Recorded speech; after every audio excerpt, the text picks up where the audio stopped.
Hey Cleveland, this is Anderson Varejão of the Cleveland Cavaliers. You are listening to the Sports Fix. You are the voice of the Sports Fix. So pick up your phone now and call 216-539-7535. 216-539-7535.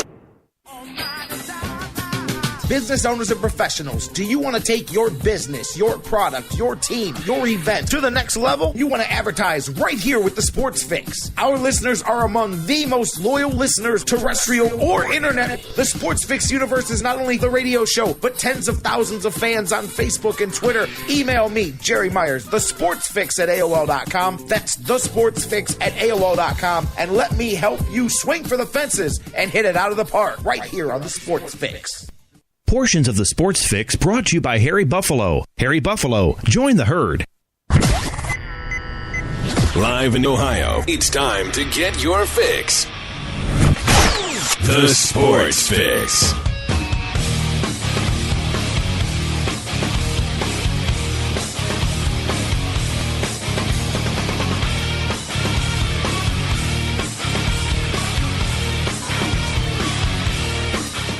Off we go. Welcome in, my friends. Back on the air here Thursday. We are rocking and rolling. And boys, talk about rocking and rolling. We're going to talk about some of that going on last night as the Cavs and the Hawks kicked off the Eastern Conference Finals in spectacular fashion. If you're a Cavaliers fan here, we got a lot to get into right off the bat. We're talking some NBA playoffs and some Cavs hoops here on the Fix.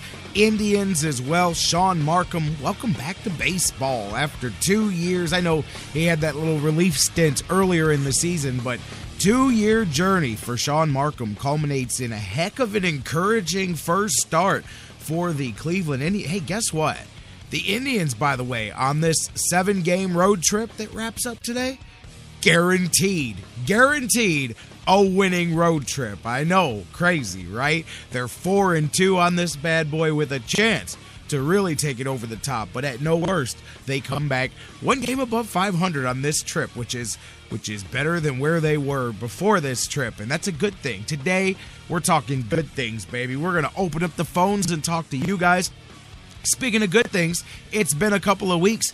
John McMullen from the Sports Network. He's going to join us later on in this hour after we talk some Cavs hoops. We're going to talk a little NFL and Browns coming out of rookie camp. Get some thoughts. It's been a few weeks here. We'll get some thoughts from John, his thoughts on the Browns draft, on some of the rule changes, on Deflategate and Brady. A lot of things to check in with. The pulse of John McMullen from the Sports Network. Like I said, your takes on the phones, talking Cavs, talking tribes. Gonna be tribes. There we go. Let's make it multiple. We're talking about one tribe, and that's the Cleveland Indians.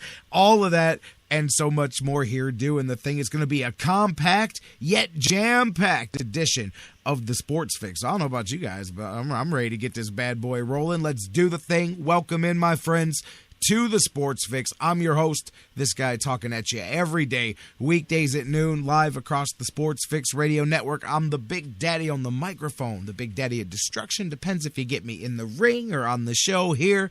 I'm J-Rocc Daddy. Jerry Myers, glad to be here with you guys, the conductor of this crazy ship that we call the Sports Fix each and every weekday at noon. Whether you're listening on TuneIn, TuneIn's radio app worldwide, on Spreaker, on Mixler, their websites, their respective digital and mobile apps. Maybe you enjoy the show right here each and every day on our home base, live, thesportsfix.net, your one-stop shop for everything Cleveland sports, headline, ticker, media, our social media. It's all embedded right there on thesportsfix.net, or maybe you're one of the thousands and thousands around the world who get your fix on digital delay on sites like iHeartRadio, the world's largest internet radio network, on iTunes, on Stitcher Radio, on CarPlay, on SoundCloud, on all of the other places that you guys do the thing. Thank you so much for doing it and for getting your fix. And as I said, I want you to do that today, every day. This is no difference. We do this little routine every day. Phones are open, 216-539-7535. 216-539-7535. Facebook and Twitter, the way so many of you guys like to do it. Facebook.com/thesportsfix.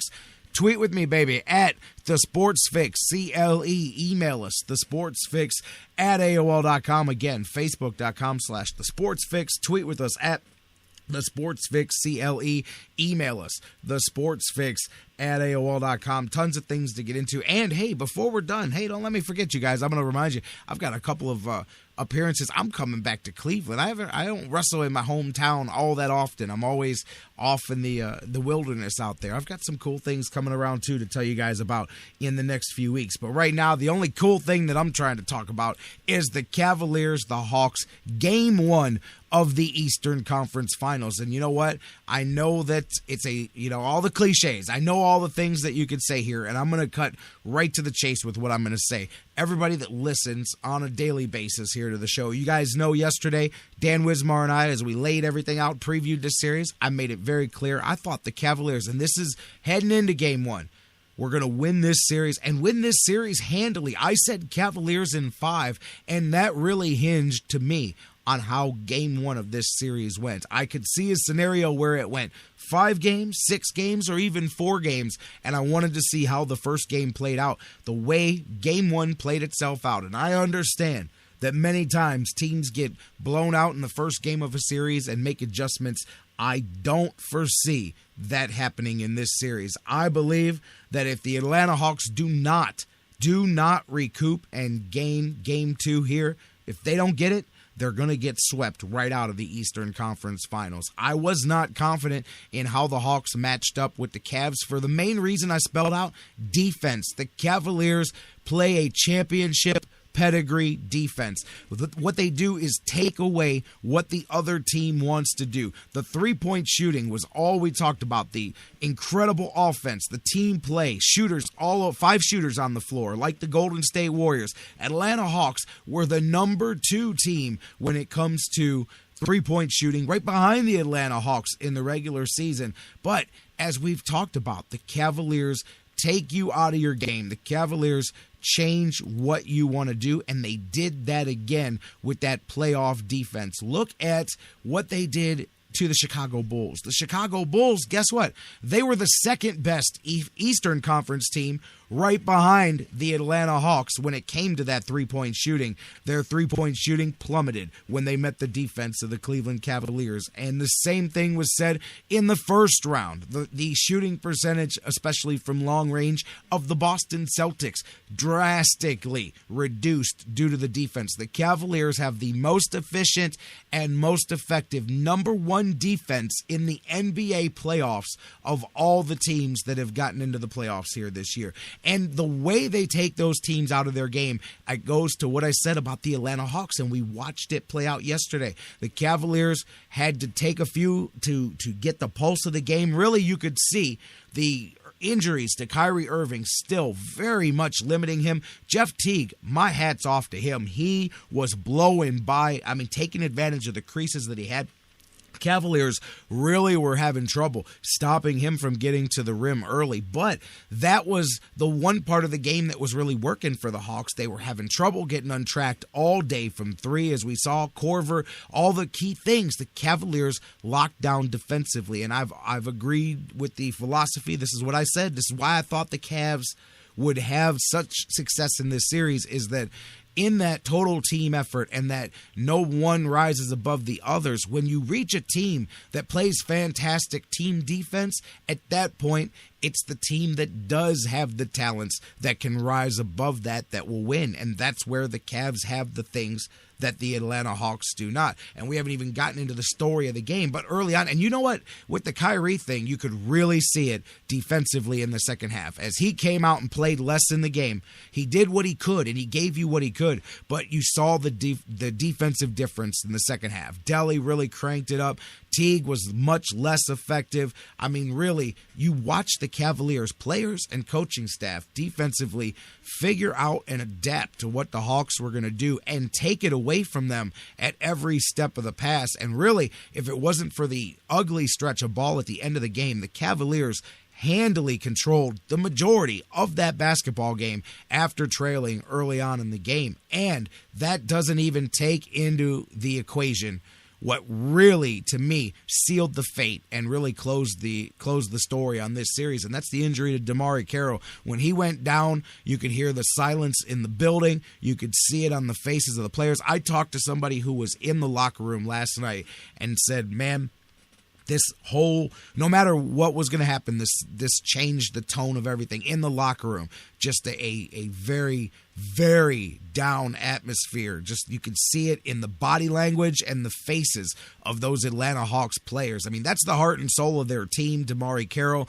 That's not only, as they call him, the junkyard dog who was going to guard LeBron James and at least make LeBron work for what he had to do, but he was also, throughout the playoffs this run, the leading scorer. He had really emerged for the Hawks into the true heart and soul of that team. And you could feel it was like the heart ripped out of the other players when they saw what happened. I remember, if you guys were watching on the TV, they flipped over to a camera, and I said, boy, sometimes you luck into the greatest shot. As they were going to break, when he went down, they flipped onto a fan who you could literally read the words on his mouth. His jaw was wide open. He had that I can't believe what I just saw look on his face, and he said, oh my God, what happened? And they go to break, and I'm like, wow, man, you could feel it in the building and everywhere.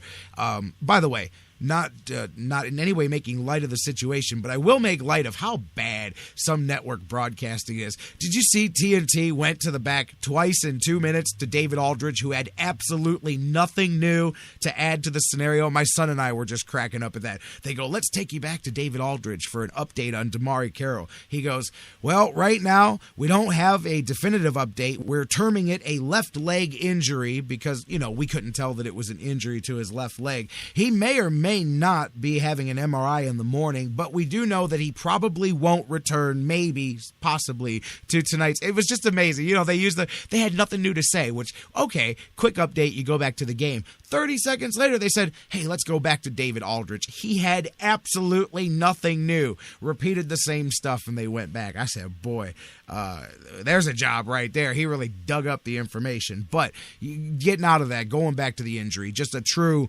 crush blow there to the Hawks. And I didn't give the Hawks much of a chance in this series with DeMare Carroll. I do believe that's really can go one of two ways. I believe the Cavaliers most definitely are going to control this series the rest of the way. And my only question is, do the Hawks bolster together enough to take game 2? Because if they don't, they are getting swept in 4 games. These Hawks are not coming to Cleveland and beating the Cavaliers, and that home court atmosphere last night wasn't enough to take the Cavs out of their game. This isn't a hometown Cleveland thing. You guys watched the game. The Atlanta Hawks, short of 8. No. Now, here's the thing. They only made 4 3-pointers. I mean, that's their repertoire. They get hot on a night, and they're going to – and that's why I say they can bolster this thing together, but there's going to be a huge difference with Bazemore guarding – well, he probably won't be guarding LeBron. They'll probably go to more Millsap. And as you saw last night, Millsap cannot control LeBron at all. That just really changes the dynamic of everything defensively for the Hawks because you've already got enough things. Guess what? I've been talking about this for 10 minutes now. Haven't even mentioned J.R. Swish, baby. J.R. Smith. I mean, LeBron may have had 31 points, 8 boards, and 6 assists, but to me, LeBron James takes a back seat when you're talking about who's the star of this game to J.R. Smith. J.R. Smith was unconscious last night. I mean, you guys saw at one point, he gets the pass, thinks about passing it, and says, you know what, I'm just going to shoot it. And he shoots it and makes it. I mean, he was sick. He set a Cavaliers postseason. Not only did he set the current record for the entire postseason in threes already, and we're not even through with this run, but he set the single game record with 8 3-pointers. He had 28 points, 10 of 16 from the field. The entire Cavs bench was J.R. Smith. J.R. Smith outscored the Hawks bench 28-19 last night. His 8 3-pointers, the second most in NBA playoff history by a player who didn't start the game. The only player with more was Jason Terry, the Jet, when he came off in 2011 for the Dallas Mavericks back when they were making their run. He had 9 off the bench.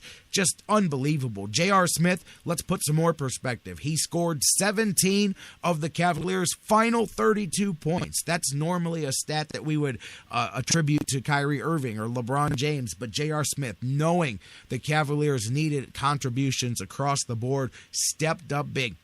Final quarter, final 15 minutes of the game, J.R. Smith, 6 of 9, just cold-blooded. The rest of the Cavs, including LeBron, 4 of 16 combined. That was amazing. And I'll tell you what, only once in LeBron's entire career has he had a teammate come off the bench and score more? And that was the Detroit Pistons have been booby-trapped game. 31 points for Boobie Gibson back in 2007 when the Cavs were wrapping up that NBA Finals appearance. That's the only time LeBron's had a teammate come off the bench with more. Here's a couple of, while we're talking about stats, I'll tell you what, guys. I didn't even realize, and I guess I'm glad, because we would have talked about it yesterday, and it was one of those stats that doesn't matter now afterwards, but I did not realize. I knew that LeBron James heading in was 0-8 in game ones when on the road in game one. I did not realize that. But the thing that was bigger is the Cavaliers as a franchise, 0-14 in the NBA playoffs in road game ones. I had no clue that this was the first time until I saw it after the game that the Cavaliers won a game one in the playoffs on the road. Puts also into perspective what they're doing here. The Cavaliers really defensive. I'm telling you, they play a championship level defense, and we saw their ability to take away what other teams want to do. The Cavs did it here. Here, I'm going to go to the break. I'm going to open up the phones. I know you guys want to get in on this, but here's a couple of stats to kind of wrap around full circle on why the odds are really, and again, these don't even take into the equation losing your top guy as part of the mix. But when you look at the percentages here, Cavaliers came into the game with a 62% chance, according to the Basketball Power Index, of winning the series. That jumped to 80% with the Cavaliers' victory in Game 1. In a best-of-7 series in the NBA playoffs, teams that win Game 1 go on to win the series 77% of the time. But an even worse stat, if you're one of the Atlanta Hawks, is the Hawks as a franchise are 2-24 all time when they lose Game 1 in a best-of-7 series. That's nuts. 2-24 all time when they lose Game 1 in a best-of-7. The one win that they had, one of the two, was last round against the Wizards. So you do got to give them that. But, you know, sometimes those things, I'm a big guy, and throwing those out and saying again, every season is different from the other. But I'm going to get to the phones, LG. I'm hitting the break. I'll get you first in on the break. Give us a call, 216-LG in the chat room. Like, answer the phone. I'm getting to it. 216-539-7535. 216-539-7535. We'll talk more about the Cavaliers, their victory last night. What do you think it means? What does it change your prognosis for this series? We're going to talk about that when we come back, and I'm going to give it to you on the phones. We're taking them when we come back. You come on with me. 216-539-7535. We'll be right back. Talking Cavs, talking Hawks, and more here on the Sports Fix. I used to go to dinner, then take the girls to see Tiny play against Earl Pearl and Will Ringo and Jerry West play basketball at its very best. Basketball has always been my thing. I like Magic Bird and Bernard King. And number 33, my man, Kurt Reed, is the center of my starting team.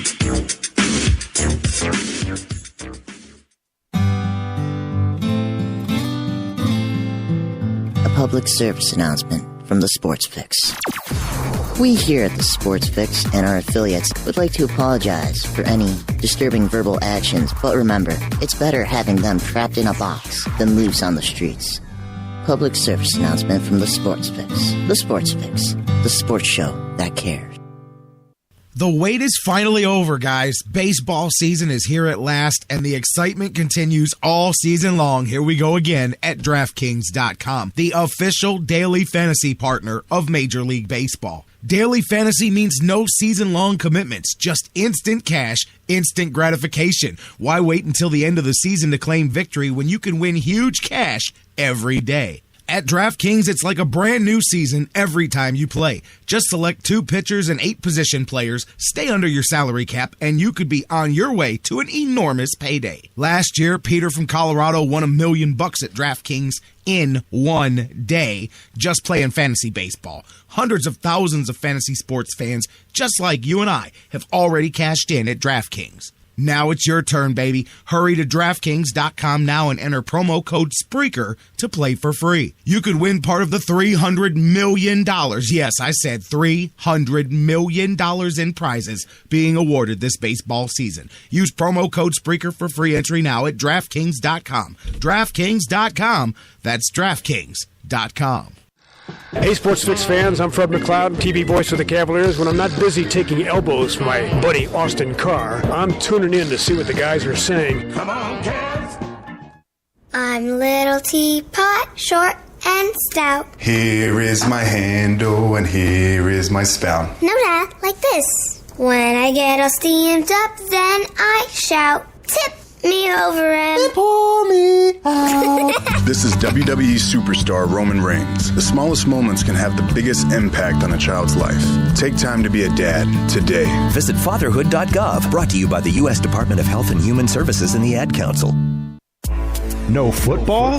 No problem at Harry Buffalo North Olmsted. From their awesome Wing Mondays to every single Cavaliers and Buckeye Hoops games in full HD, the excitement never stops. Every day of the week brings a different set of food and amazing drink specials. Fight fans, Harry Buffalo North Olmsted is the home for every UFC pay-per-view live on the big screens. And let's not forget their mouth-watering trademark, the Bison Burger. Nobody does bison like Harry Buffalo. The perfect combination of healthy and delicious. What are you waiting for? Get to Harry Buffalo, just outside Great Northern Mall today.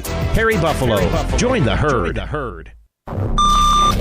Fantasy sports lovers, you put so much time, hard work, and effort into playing week to week that it quickly stops being a fantasy and starts getting real. And when the smoke clears, you want to show off those victories with a real prize. I mean, a really real prize. Nobody does that like Fantasy Jocks. The crew over at Fantasy Jocks have beautiful, high-quality, and heavy-duty championship belts, rings, trophies, and so much more for all your fantasy sports needs. There's literally only one place to go. FantasyJocks.com. What's your fantasy?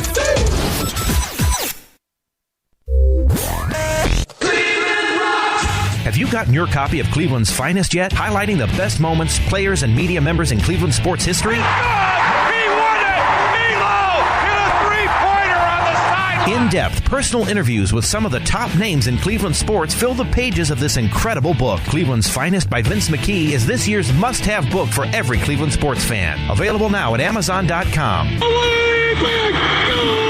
your copy today. You're listening to The Sports Fix. Come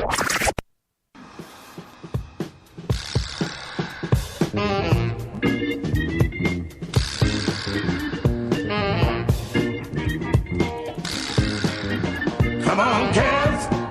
That's right. Come on, Cavs, baby. Got to make it happen. Welcome back to the Sports Fix. J-Rocc back with you here, rolling on. We're talking Cavs and Hawks. Game 1 in the books. Cavs grab the home court advantage, grab control, and I'm telling you, you hate to see somebody get hurt, but grab the spirit from the Atlanta Hawks at the same time. I mean, really, last night couldn't have gone any worse if you're Atlanta. Couldn't have gone any better if you're the Cavaliers. I mean, a tough start for the Cavs. I go back, and I'll give you some more stats here as I'm going to go to the phones. 216-539-7535. Facebook, Twitter, Facebook.com/TheSportsFix. Tweet with me at TheSportsFixCLE. But as I was telling you guys, early on, Teague was having his way. The Atlanta Hawks were getting going offensively when it was Kyrie, Delly, some other guys helping. Then when they switched it in the second half, I mean, the difference offensively for the Atlanta Hawks was night and day in the second half when the Cavaliers switched things defensively.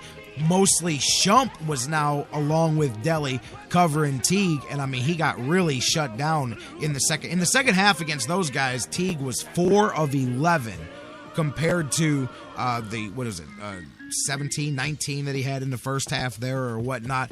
And you could see the Cavs, especially at halftime, their defensive adjustments really threw off the Atlanta Hawks. And I go back to what I was mentioning earlier about how they take teams out of what they do. This isn't just a a set of wine and gold colored glasses talking at you here. I've got the statistics that back that up. When you look at what they did in the previous series, I told you about Chicago coming in. You know, the Hawks came in second best 3-point team in the league, nearly 40%, second only to Golden State.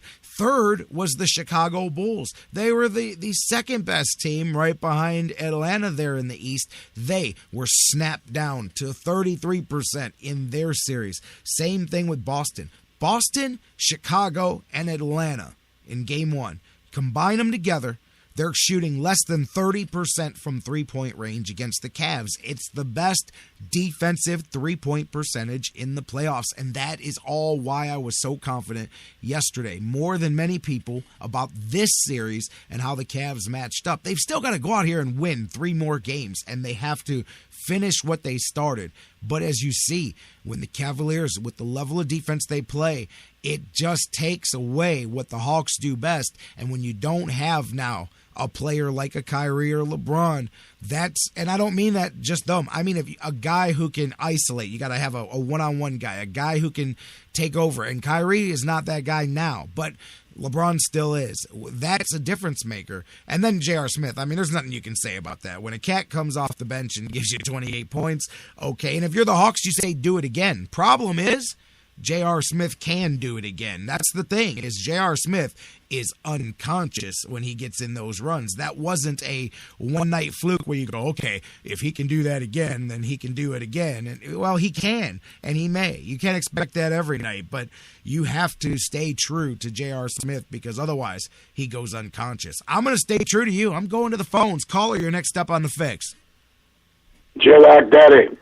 LGZ, what's up, baby?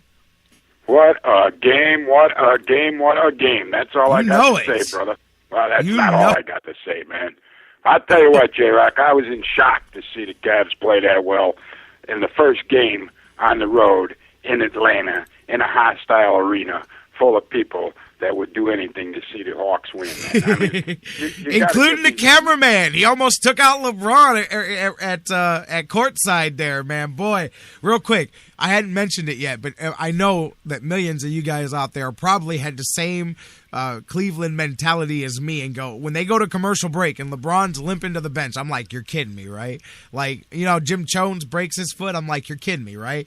LeBron's going to break his foot stepping on Floyd Mayweather at the side of the court, and it's all going to be Floyd Mayweather's fault. Not only did he give us a terrible fight and charge $100 for it, but then he's going to break LeBron's foot. Turned out it wasn't Floyd. But anyways, there was a hold your breath moment there. I mean, because that would be a totally Cleveland way for things to go south in the playoffs, would be for LeBron to accidentally step on a guy's foot on the side of the court. Well, it did rattle me a little bit, J-Rocc Daddy, but you remember he comes in with a tender ankle in the first place. I was glad to see him relace his shoe and get that thing under control because that was a nerve-wracking moment. But I got to tell you, and I hope we don't have to ever be proven wrong or right on this issue, with the way this team's responding, with the way these guys are coming off this bench and the depth of this Cavaliers team. I mean, I don't ever want to see LeBron not in there, but my God, J.R. Smith, 28 points, hits 8 out of 12 on the threes. You got Tristan Thompson. He's playing like a guy that has been in the NBA for 12 years.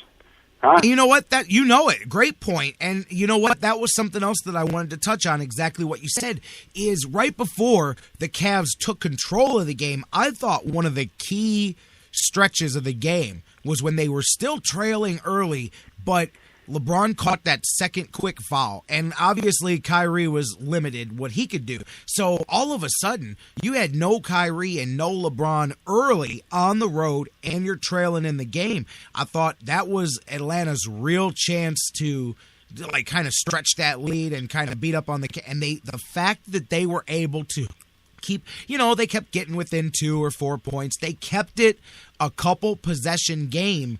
That's key because as we know previously, especially in the old LeBron era, but even early part of this season, when LeBron would come out, other teams would go on a run and then the starters would have to come back in and cut it off.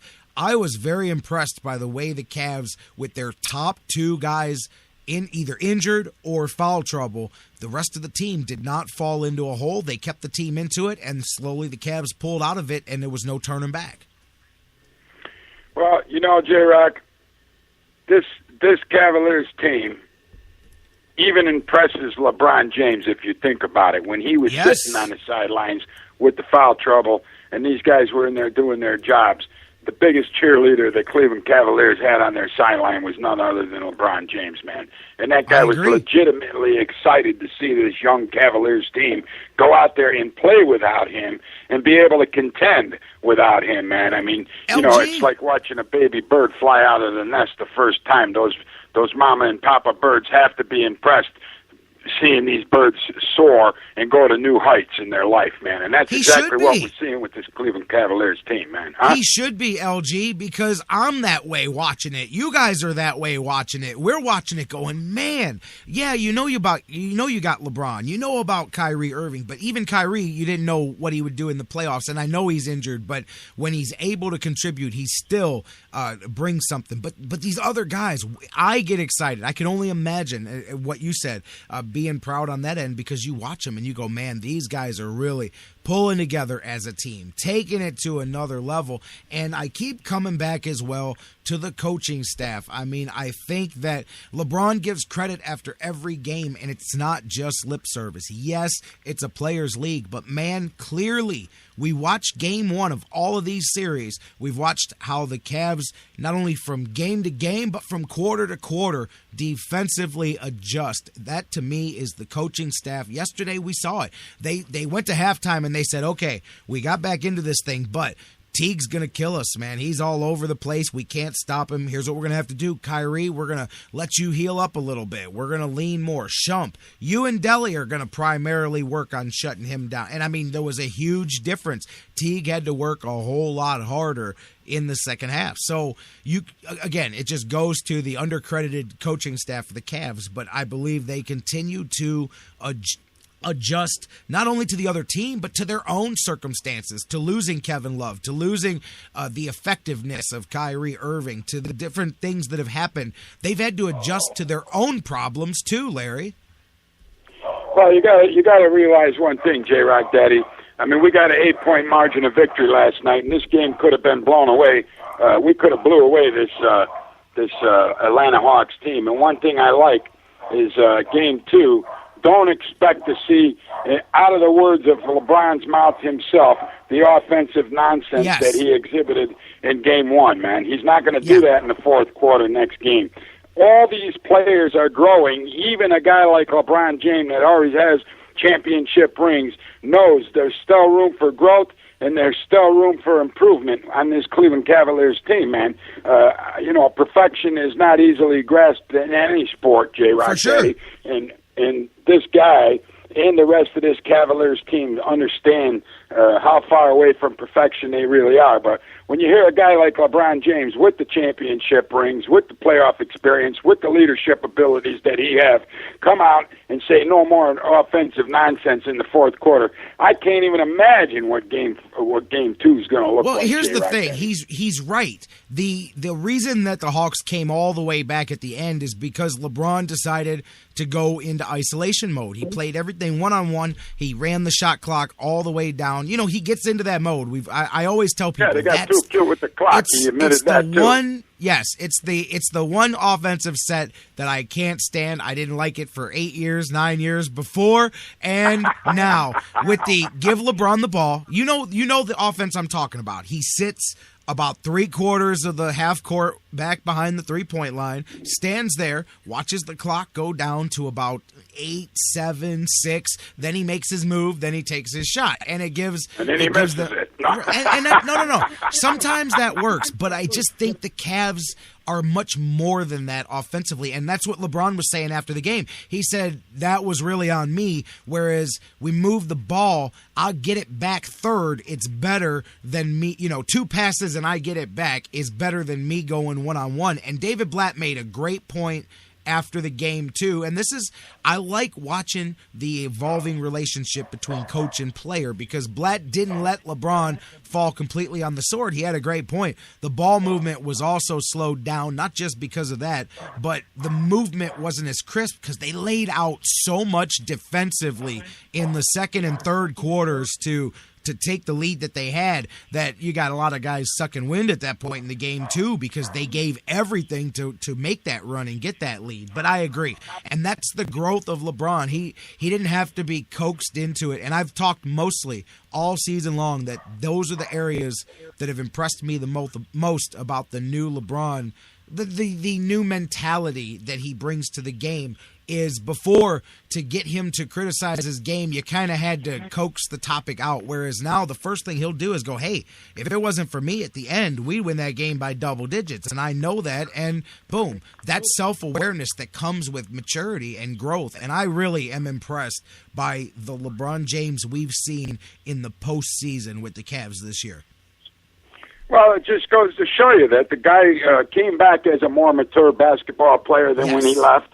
And he admitted that there was things he needed to learn, and that's one of the reasons he wanted to leave Cleveland in the first place. I know a lot of people were hostile about him leaving, but now that he's back, he's firmly committed to this Cavaliers bringing a championship to the good people of the city of Cleveland. Obviously, we have 3 more games to get by the Hawks before we can start really considering a championship series. Although, I got to tell you, J-Rocc, it all goes back to what me and you talked about while the regular season was still going on, and that was the fact that I don't think there's a team in the NBA that can beat this Cleveland Cavaliers team in a 7-game series. Now, when we lost Kevin Love, I think we took a little step, a little hesitation, a little stutter maybe coming to that sentence that I just said about the because you had to change your team, right? Because you had to change everything and re-figure out your rotations. Yes, that did change it, but they've done a great job. I hate to say it, J-Rocc Daddy, because I like Kevin Love, but we're not missing Kevin Love one bit. We didn't skip a step. I know. We're playing. In my opinion, J-Rocc Daddy, this could be better basketball without Kevin Love than it was with Kevin Love. Hey, because you know what? I don't want to do that. Tristan Let's Thompson, not. Who is what's that? Let's not do that, though. Now, I agree. I'm not doing it, but I'm just saying. I know. He did not lose a step by losing. I mean, there was 18 points on average per game, J-Rocc Daddy. Hey, I agree. You got highly motivated Tristan Thompson that stepped into the starting role for this Cleveland Cavaliers team. Agreed. And I got to tell you, I don't know if Kevin Love was as motivated as we see Tristan Thompson. You got to admit, motivation is 9/10 of the battle, J-Rocc Daddy. Absolutely. Kevin Love's made a few bucks Tristan already. Thompson's been waiting a couple of years to get his spot in the line. Yes, he has. Yes, he has. And I agree. I agree on that. And I know that this summer we're going to have some very fun look what they did without Kevin Love conversations. But I don't want to discount the fact that when he was playing... I'm not writing Kevin Love off. Don't misinterpret my I know statement. exactly what you mean, Larry. I know exactly what you're saying. And I'm just saying some people go too far. There you go. Bruce just made the great point to kind of tie together what you and I are saying. When you lose a guy like Kevin Love, it's up to everybody else. Everybody, not just LeBron. Everybody to step their game up. And you just named, whether it's Delly in Game 6, Tristan Thompson with a double-double every night, what J.R. Smith gives you, Shump with his defense. That's what's most impressive to me, is that every Cavalier really did step their game up. It's not being carried by one guy. It's they've all stepped up and become better as a team. This Cavaliers team grows better as a team with every game that they play. It's really incredible to watch. And if you're a basketball fan, last night's game, especially up until the Cavs ran away with it, which happened, kind of in the blink of an eye, the first half and even part of the third quarter was a great basketball game. Just back and forth and some good stuff going on. Just fantastic to watch. If you're a basketball fan, it's great. There was no doubt about it, J-Rocc, that when you saw these two teams battling, until what's-his-name went down with a knee injury, I mean, that guy was playing pretty tough basketball last night for the Hawks. until Atlanta lost him with the knee injury. But I'm going to tell you something, man. Did you see the difference on LeBron defensively? Carroll doesn't have any knee damage. He's got a ligament problem. So I'm not so sure how long this guy's going to have to sit out, J-Rocc. But yeah, there was a big difference. No, he's going to be out this series. But yeah, there was a huge difference because when Millsap and Horford cannot do, and then when you start having to have Horford help Millsap on LeBron, that opens up the middle. All of a sudden, you're going to see Tristan start getting loose for those. The Cavs love that little Deli or LeBron to Tristan alley-oop that they like to throw, where they start to drive and then they just toss it up and Tristan cleans it up. Because think about it. Millsap can't cover LeBron one-on-one. He was really having trouble. So they started drawing Horford to give him help. Again, once you bring Horford out and having to help, you're opening up things for Mozgov, for Thompson, for the middle. The matchups just they didn't work for the Hawks anyway. They really don't work for the Hawks now. Well, one thing you got to like, you talk about J.R. Smith's performance, but when you got Tristan Thompson in there batting the ball back to this guy and giving him multiple chances to do something, that's a big help. As Bruce Wood said in the chat room about the next guy has to step up, or you know what, J-Rocc Daddy, we are blessed to have a Cavaliers team with enough guys that could bring their game up a notch, because let's face it, years past, we may not have had this depth of talent. I mean, you got to have some talent. You just can't step up and say, oh, my God, we're going to play to a new level. You have to be able to compete on that level, man, and that's what we're seeing. There's obviously a great player in LeBron James on this Cleveland Cavaliers basketball team, and it might be premature to say Tristan Thompson is borderline great, but I'm going to use the term great. J.R. Smith's been playing great. Delanova's been playing really great. But I got to tell you something, J-Rocc.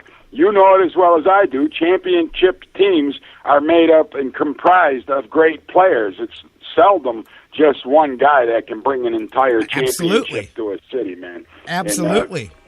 And that's where the GM for the Cleveland Cavaliers, Griffin, went out and built a great team of players that play well together, man. And that's what it's all about, man. You look at the Cleveland Indians, they don't have a whole core of great players. They have one or two standout players, but unfortunately greatness hasn't arrived to the entire nine-man starting roster yet. But this Cavaliers team on the bench, the starting five, the greatness is starting to peak out, J-Rocc. I'm starting to see it, man. And it's let's say in game 2 they're going to be paranoid. J.R. Smith's going to pick them apart with trees again, so they do the best to cover him. They can't cover everybody. You're going to see another star come up on game 3. Could be Kyrie Irving. I mean, he only had 10 points in last night's game. You can't expect Kyrie to sit back and only score 10 points for you night after night. So if they start double teaming Smith, look for Kyrie to have a big breakout game. You just really, and this is the perfect way to wrap this up, you really hit the nail on the head, which is why I said Cavs in 5 to begin with. And now I'm hedging my bets going, perhaps if they don't win game 2, it's going to be Cavs in 4. It's the versatility. It's the versatility, Larry. It's the fact that the Cavs can change their game to whatever you do. We've talked about that for weeks now, and really for months heading into the playoffs, is whether it's you want to go big, you want to switch to small. You want to LeBron's versatility at 5 different positions enables the Cavs to really do so many different lineups that, like you said, I think the hardest problem, and it's why I've said nobody can beat the Cavs in a 7-game series, is the adjustments. You take away J.R. Smith in game 2, that's great. Who's going to step up? And that's what's been so fun for Cavaliers fans, is that every night it's a different guy that steps up. It's Shumpert one night. It's Dellavedova one night. It's Tristan every night. You know what I mean? So that's the thing. Game 2, okay, you're going to try to focus a little more on J.R. Smith. Meanwhile, you're trying to figure out who's going to guard LeBron James. That leaves the door open for who to be the Game 2 hero. Bruce, good point. Maybe James Jones. James Jones Jones and Delly came up with 0 last night from the floor. That's not going to happen every night either. So, again, the Cavaliers find they ways were in there doing what they needed to do Absolutely. to help this team car to win, J-Rocc. Absolutely. Sometimes there's a lot more than scoring points that come into play. You know what's funny, Larry? I've got to hit the break, Larry, but you know what's funny is Ron Graham, our buddy, he posted in one of our Facebook pages this morning. I don't know this at all because I wouldn't have dared bother with negativity last night, but apparently the Cavaliers win this game. We're having this great conversation. Apparently last night on Sports Talk Radio around this great town, they're driving negativity and the topics of bad things and all, and I'm like, who talks about stuff like that coming out of the game? About the Cleveland Cavaliers, come on. And you know what? Here's the other thing, too. While we're off the topic, but it's on the other radio stations in town. Apparently, everybody's just got a major issue with Steph Curry having his kid up on the podium with him during the postgame. I guess a bunch of the guys on air on several of the stations in town here were actively complaining about that because they can't do their job as sports writers or sportscasters. And I'm like, wait a minute. So we're complaining that dude decided to share his spotlight with his cute little child for a few minutes. Meanwhile, we watch these guys make jokes out of the press conferences every day. They wear glasses with no lenses. They wear short plaid checkered pants and goofy sweaters, and they purposely try to look as silly as possible. They answer these questions in the most inane, innocuous ways possible. They read one cliche after another. Some of them don't even bother to show up for the press conferences. Some of them just go, I'm all about that action, boss. I ain't got nothing else to say. And people are complaining about this guy who decided to share a moment that he may never have again with his child. Get out of here, man. I got no problem with that at all. I thought it was cute. Well, J-Rocc, if they're complaining because they couldn't do their job, probably the chances are very great that they couldn't do their job. Even if the kid wasn't there, man. Because, that's a good one, Larry. Absolutely. 90% of these so-called sports writers or sportscasters are completely inept at doing their job in the first place. How many stupid questions have we seen them?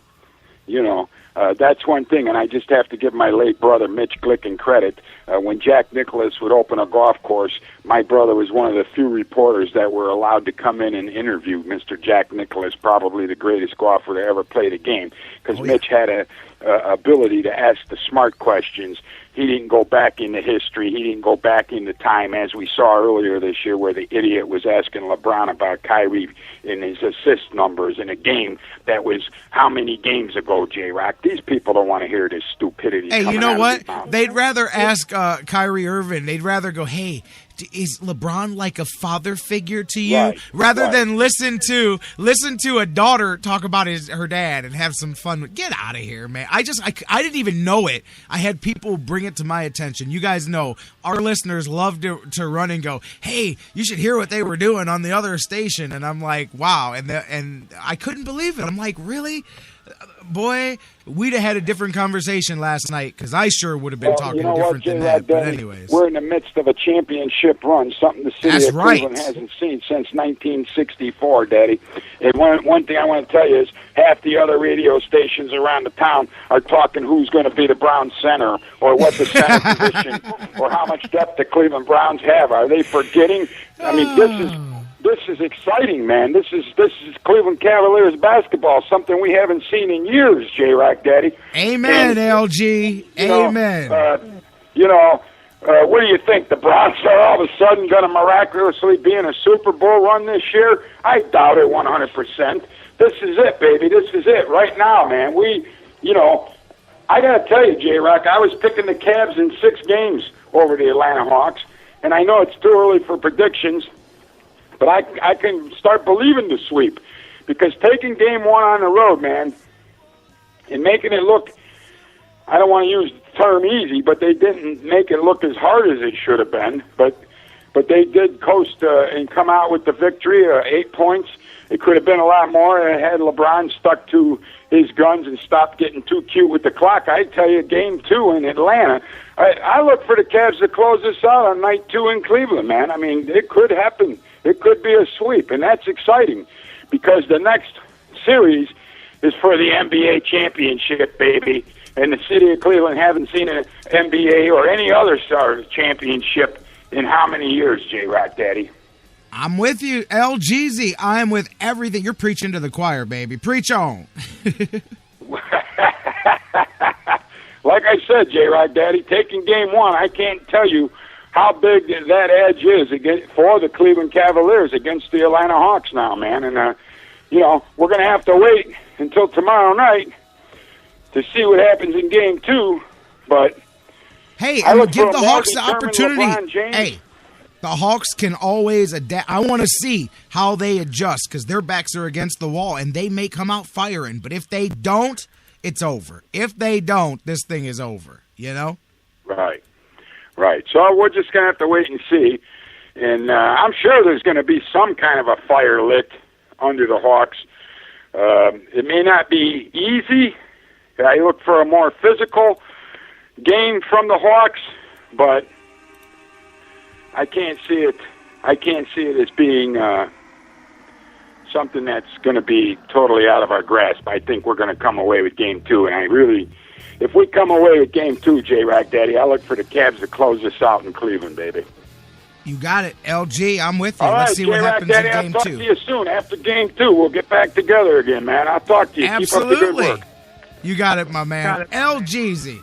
Good one from Cleveland Sports 360. Great call. Let's take a break, get you some news. Let's get my man John McMullen. We're going to shift gears a little bit here. John McMullen hasn't been here in about a month. We're going to catch back up with him. He writes for the Sports Network. He's here talking NFL. We're going to talk NFL, rule changes, Browns, Tom Brady, all the things that have been on in the news in the last couple of weeks. John McMullen, hey, we're going to get his thoughts too. He used to cover the NBA. I'm curious what he thinks of these series. And we haven't even talked about it yet. We got game two coming tonight in the West. Oh, that's going to be a good one too. Tribe didn't even get into my boy Shawn Marcums with his debut. A lot to get into, but coming up next, John McMullen joins us after the news here on the Sports Fix.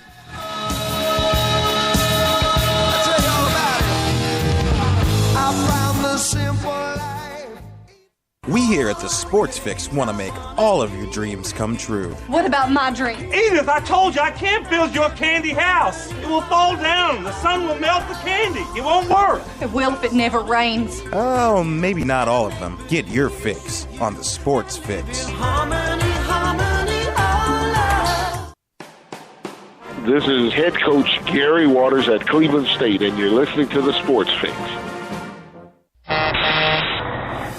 Whether it's an oil change or a new set of tires, Quick Lane at Valley Ford Truck has you covered for your automotive car care needs. They're your neighborhood quick service experts. They also offer a low price tire guarantee.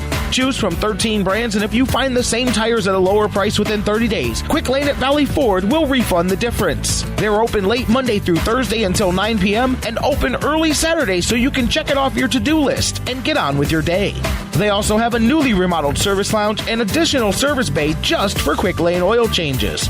Quick Lane at Valley Ford Truck is located at 5715 Canal Road, right under the 480 bridge in Valley View, just down the road from Independence. 5715 Canal Road, right under the 480 bridge in Valley View, just down the road from Independence. Come see why life is better in the Quick Lane. QuickLane.com/Valley Ford Truck. That's QuickLane.com/Valley Ford Truck.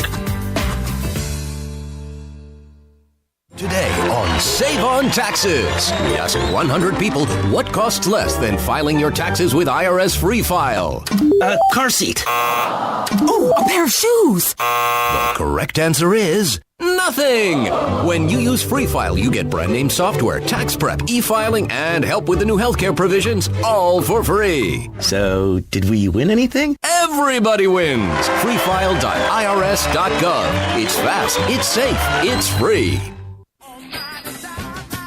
Business owners and professionals, do you want to take your business, your product, your team, your event to the next level? You want to advertise right here with the Sports Fix. Our listeners are among the most loyal listeners, terrestrial or internet. The Sports Fix universe is not only the radio show, but tens of thousands of fans on Facebook and Twitter. Email me, Jerry Myers, thesportsfix@AOL.com. That's thesportsfix@AOL.com. And let me help you swing for the fences and hit it out of the park right here on the Sports Fix. The Sports Fix is now available every day on the world's largest internet radio service, iHeartRadio. Download the free iHeartRadio app, subscribe to the show, and get your fix.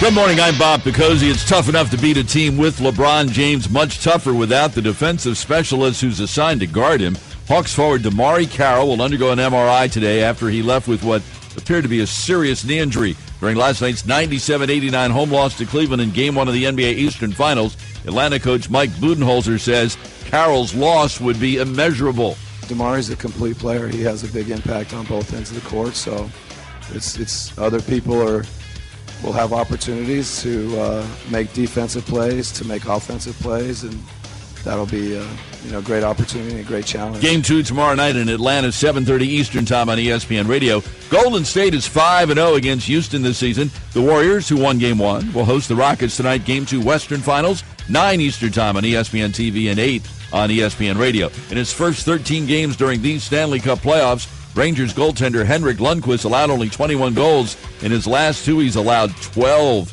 Tampa Bay beat New York last night 6-5 in overtime to take a 2-1 lead in the Eastern Finals. Reign holding up play in round 1 of the Crowne Plaza Invitational. Spring is in the air, and that means it's time to save big on all your camping, boating, and fishing gear at Dick's Sporting Goods. Check out the biggest outdoor sale of the year, this week only. Every season starts at Dick's.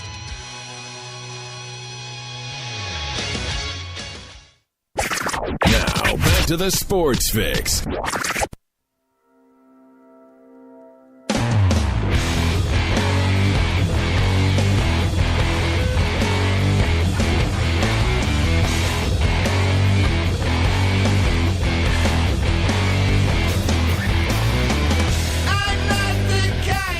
Welcome back to the Sports Fix Live. We're rolling on, about to hit hour 2. John McMullen from the Sports Network is going to join us here in just a moment. You guys keep the conversation going on Facebook and Twitter, facebook.com/thesportsfix. Tweet with me at the Sports Fix CLE. Update in the break, as LG was referring to in that phone call right before in the last segment.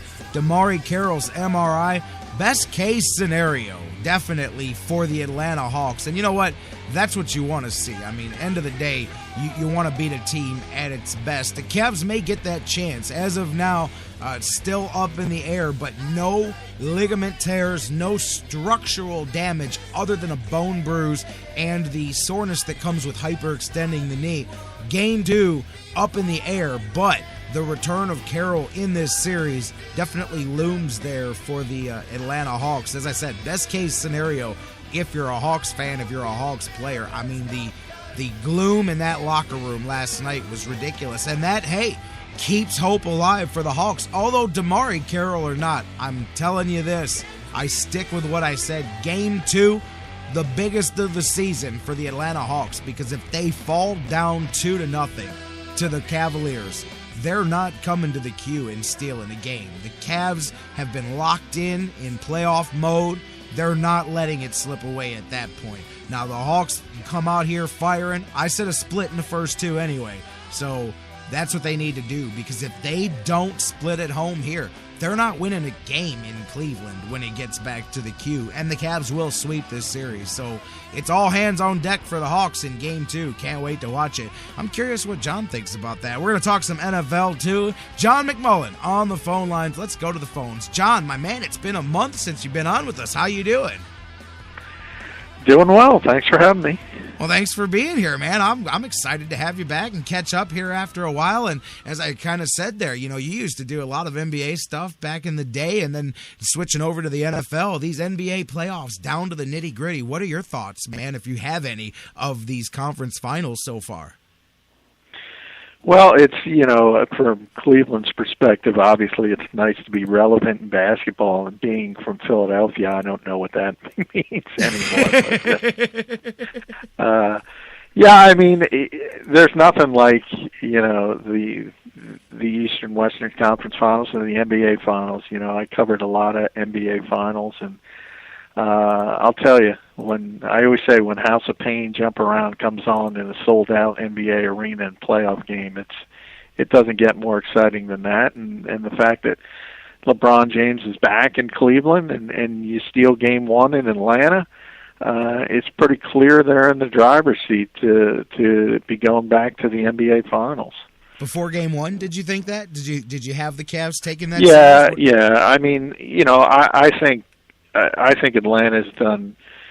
Budenholzer's done a wonderful job with Atlanta in turning that organization around, but you just got that feeling that they were greater than the sum of their parts. And the NBA is what it is. It's a star-driven league, and as good as the Hawks have been all year, there's no LeBron James on the other side. So that's a big trump card that Cleveland obviously has back.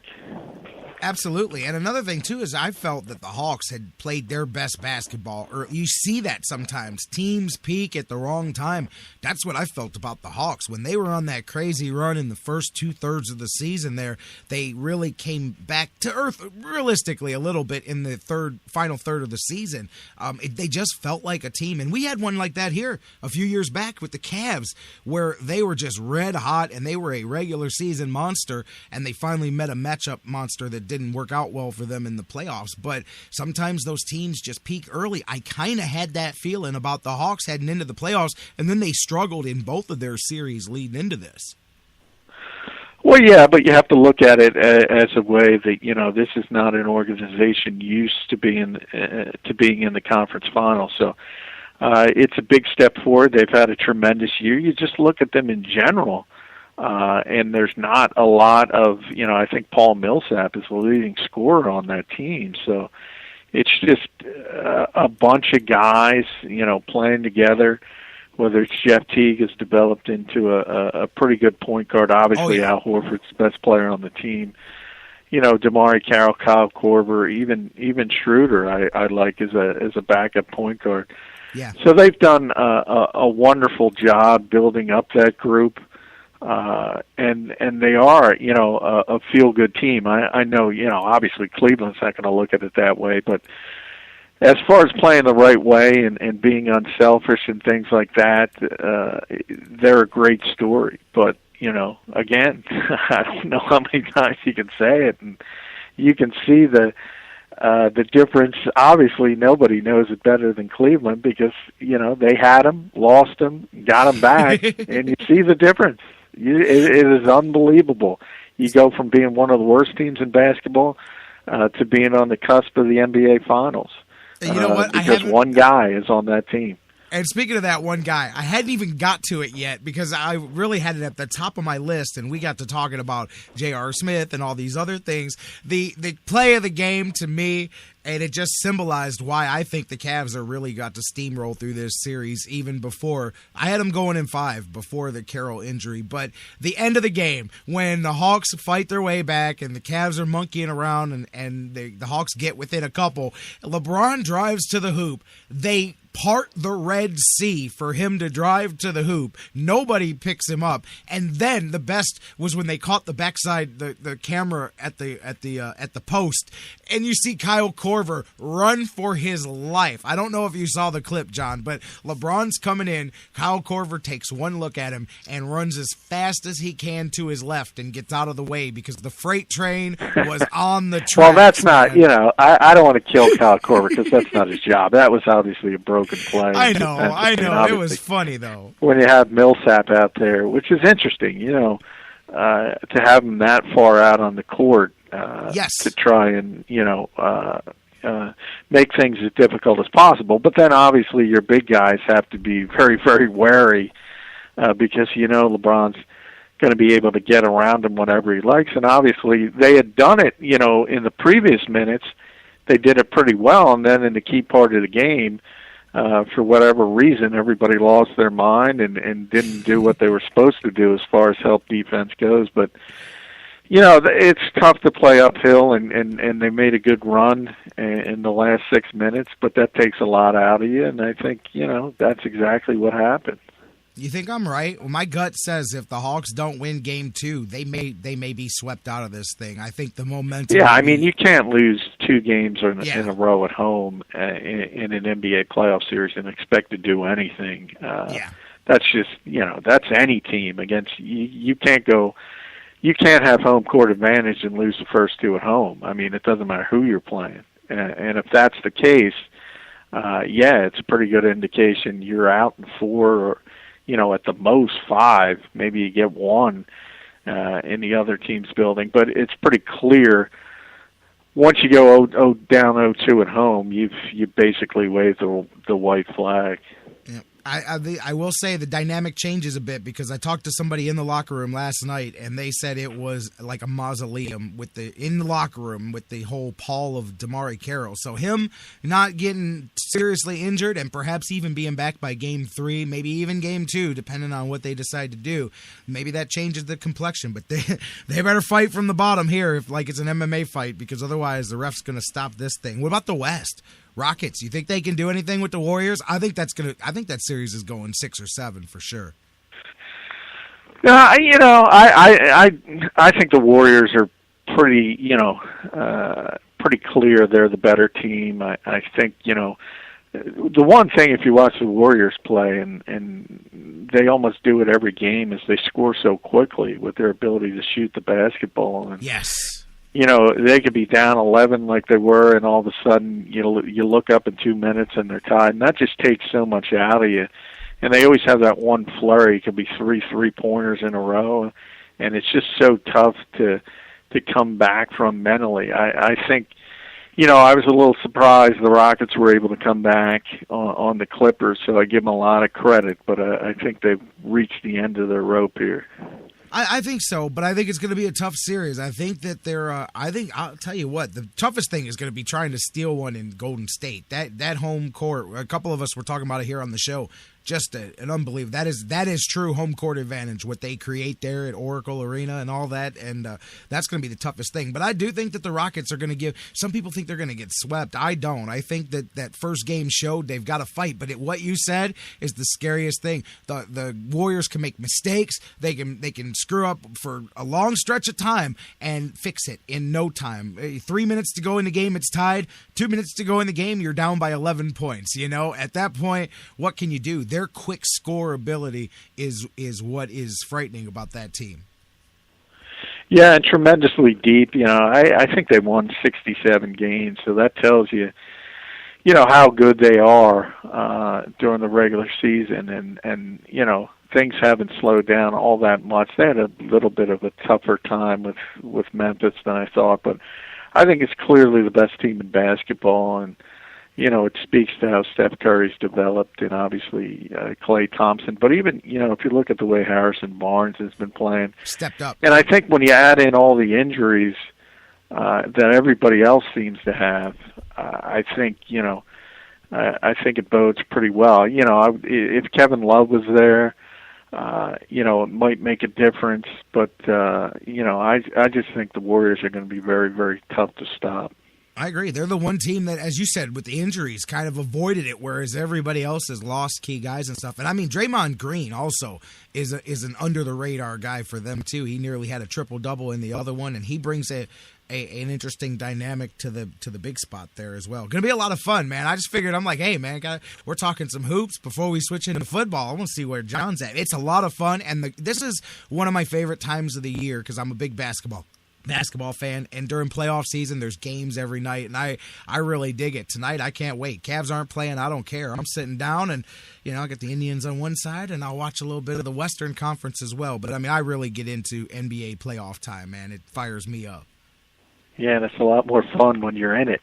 Well, that's true. Absolutely. We were joking yesterday. I don't know if half of Cleveland even realized that the draft lottery was happening because for the first time in years, nobody cared because we're focusing on game 1 and the Hawks, and it's like, oh yeah, that's that draft thing that teams do when they don't make the playoffs. Trust me, you made your joke about Philly at the beginning. I'm like, man, I can only laugh for about 8 months because I'm only about 8 months removed from that same joke about us because the last few years have been tough. And it's tough, because all these organizations, and you saw it with Cleveland. I mean, Cleveland was able to get back-to-back number 1 picks, and, Kyrie Irving is a tremendous player, obviously, but, it's tough to rebuild when you don't have that true superstar. And you saw it in Cleveland, despite having despite picking high in the draft. And we're seeing it here in Philadelphia. It doesn't matter. You could have, the third pick, the first pick, doesn't matter.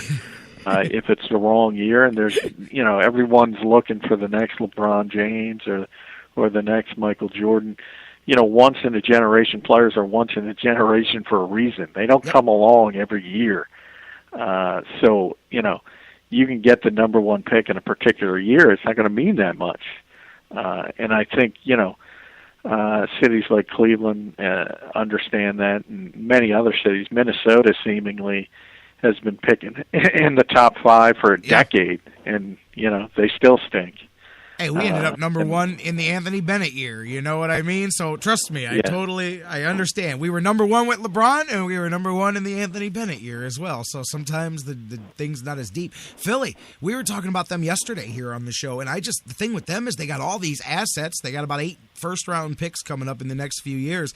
They just don't seem like they have a plan. Like, it seems like they just keep changing the plan every few months and switching some assets Well, they keep around. pushing it. They keep pushing it back, and it's interesting because, one of the things, and I love the NBA, and I think I covered the NBA before I switched to the NFL. I think you mentioned, and but one thing I criticize about the league is this mentality, this tanking mentality. They have to change something. They can't let organizations do what Philadelphia's done, and it's just, some people buy in and buy into this mentality that the only way to get really good is to get really bad. And I'm not one who subscribes to that theory. I think one of the greatest NBA quotes I've ever heard is Donnie Walsh, the ex-Pacers GM, Knicks GM. He called the NBA draft lottery a convention of losers, and because he hated being there in North Jersey. Now it's in Times Square, but it used to be in North Jersey.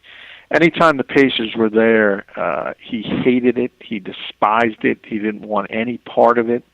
And I think that's the mentality you have to get better. I don't believe in destroying a brand and then trying to rebuild it from ground zero, which is in essence what the Sixers have done. I agree. It's the thing I hate most about the NBA is that exactly that topic right there. I mean, Fred McLeod and I, the announcer for the Cavs, I mean, he would say it like it's a bona fide fact. It's what you have to do. And I'm like, man, I hate it. And if that's what the league is, I hate it that cities have to go through 5, 6, 7, 8, however many years of garbage to get back into, well, it's what we have to do. I'm always like, well, that's the case. Yeah, and I'm always, you hit on, I don't want to get into you hit on a pet peeve of mine because so many people believe what he believes. Yes. And that's the only way you can do it. And it's just not true. We just talked about the Atlanta Hawks. Look at what the Atlanta Hawks were able to do this year by bringing in the right coach and by playing as a team. Only one team can win an NBA championship. And if you go back to, if you go back 20-plus years in the draft, only 3 number 1 overall picks have won championships. One of them's Tim Duncan, obviously, who's won quite a bit for the Spurs, and everyone points to that.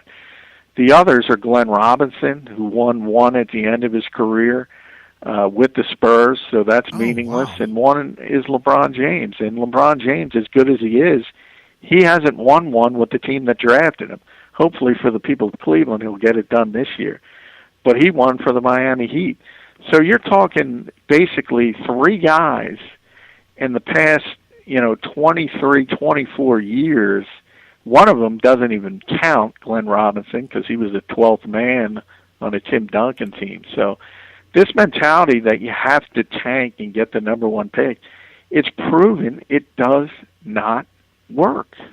Wow, I didn't even realize that. Glenn Robinson, big dog. Man, you dropped that. I didn't even realize he played on the Spurs and won a title there at the end. So that'll tell you how much that doesn't count. But, man, yeah, that's I had heard that stat because I think I heard it about Kyrie. But I thought I heard that if the Cavs win, Kyrie would be like the 6th number 1 pick of all time to win a championship or something along the lines of what you said. But yeah, exactly, man. I mean, well, and you look at some of the teams, some of the great players in this league that have developed recently. You see one in Atlanta, and hopefully he's healthy, and DeMare Carroll. I think he was the 26th or 27th pick. If you watch Chicago and see how Jimmy Butler has developed, I think he was the 30th overall pick. You know, Steph Curry, obviously the MVP of this league, he was the 7th overall pick. He wasn't number 1 in his year.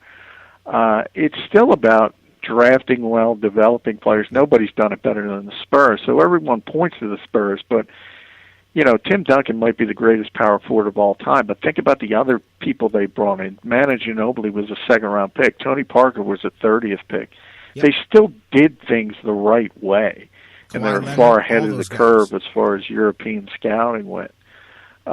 This mentality, and you've seen it with these organizations, whether it's Philadelphia, whether it's Cleveland when LeBron was gone, whether it's Minnesota, how bad was Washington for so many years before finally turning it around? It doesn't work. And yet you have this whole crew of people who believe it's the only way to do it. And I just don't understand it. I know. Trust me, I know. And especially it's fresh wound because we might be here now, but for the last 3 years, I've been preaching that all along because we were dead in the middle of it, but you just see it happen around the league. And if you have the patience, everybody points to the Oklahoma City model, but you go to the Atlanta model and you look. And matter of fact, the Atlanta model is really interesting because they built a team that made some playoff runs and they knew they couldn't get past a certain level. So on the fly with some big contracts and they had to do some maneuvering and some things to kind of reshape that whole franchise there over the last couple of seasons, and they did it without drafting at the top of the lottery, you know? Yeah, look, if you get number 1 in the LeBron James year, it's going to be great. There's no question about it. But again, you don't know, as good as Wiggins was last year. How did that translate into victories for Minnesota? He's not going to be the next LeBron James, and that's not an insult to him because I think he's going to be a very good player. Me too. But, to expect these guys to just become, LeBron or Michael Jordan, it's just fool's gold. It really is. And you got to start building a basketball team in the right way. And that's, we take a look at Golden State. If the Cavaliers match up with Golden State, part of it's injuries. As we said, obviously if you're missing a guy like Kevin Love, that's a concern. But, if that ends up being the matchup, the Golden State Warriors are going to be the favorite in that series. And, it's from consistently building a roster. It wasn't getting the first overall pick. You mentioned Green. He was a second pick. Klay Thompson was 11 or 12. Steph Curry was 7. It's just building a team the right way, and you're going to see it if those two teams match up. Agree with everything you said. You talk about that loser convention statement earlier too. I saw them interviewing from the former Cavs coach Byron Scott, and they were trying to hit him with that stuff. They're like, "Hey, do you feel that the Lakers really starting to turn a corner with this thing now?" And he kind of had that awkward look on his face, like, "Well, I don't know that this is exactly where you talk about turning a corner or whatnot, but obviously we're going to get better because of this." But that's the kind of questions that are being thrown at him. Like that was some accomplishment to be sitting there and ending up with the second pick in the draft. Well, yeah, you would be amazed here in Philadelphia how many people are on board with what the Sixers are doing. And I don't understand. I was at a point, but what are they doing? That's when I say I don't know if they even have a plan, because at first I saw, I'm like, okay, they're tearing it down to build it back up, but then they trade some of the pieces out, and now they've got all these picks here. Like, yesterday we were like, who do you think they'll take? I said, man, I don't even know, to be honest with you here, because I don't know what their plan is. I thought, okay, if they're going that way, at least they were getting a bunch of assets, but then it just seemed like, well, yeah, the plan is to maximize the ability to get one superstar player. So the year they got Nerlens Noel, the year they got Joel Embiid last year, and this year it'll probably be D'Angelo Russell. You think Russell goes to the Lakers or to the Sixers? Because I thought Towns may end up sliding to the Sixers myself, but what do you think? I think Towns is going number 1 overall to Minnesota. Really? Okay. I think Okafor. I think when it comes down to it, the Lakers could pick Russell, but I think when it comes down to it, they'll take the big guy over the little guy. And I think he'll go to the Lakers, and I think that'll leave Russell for the Sixers. But, getting to the bigger picture, it's, you've had basically 2 years of maybe the worst rosters ever put together in the history of NBA basketball. Yes. To try and maximize the ability to get a superstar. And after that, you basically have one guy. We kind of know what Noel is, and he might develop into being a pretty good player. I think he is, as far as defensively, as far as, being a role player. But of the 3 guys they're going to bring in, and you can even add, Dario Saric, who would be a 4th, but he's no superstar. So the only one who has a chance to develop into being a true superstar is Embiid. And, I think he truly has a very good chance. I think he's going to be a tremendous player.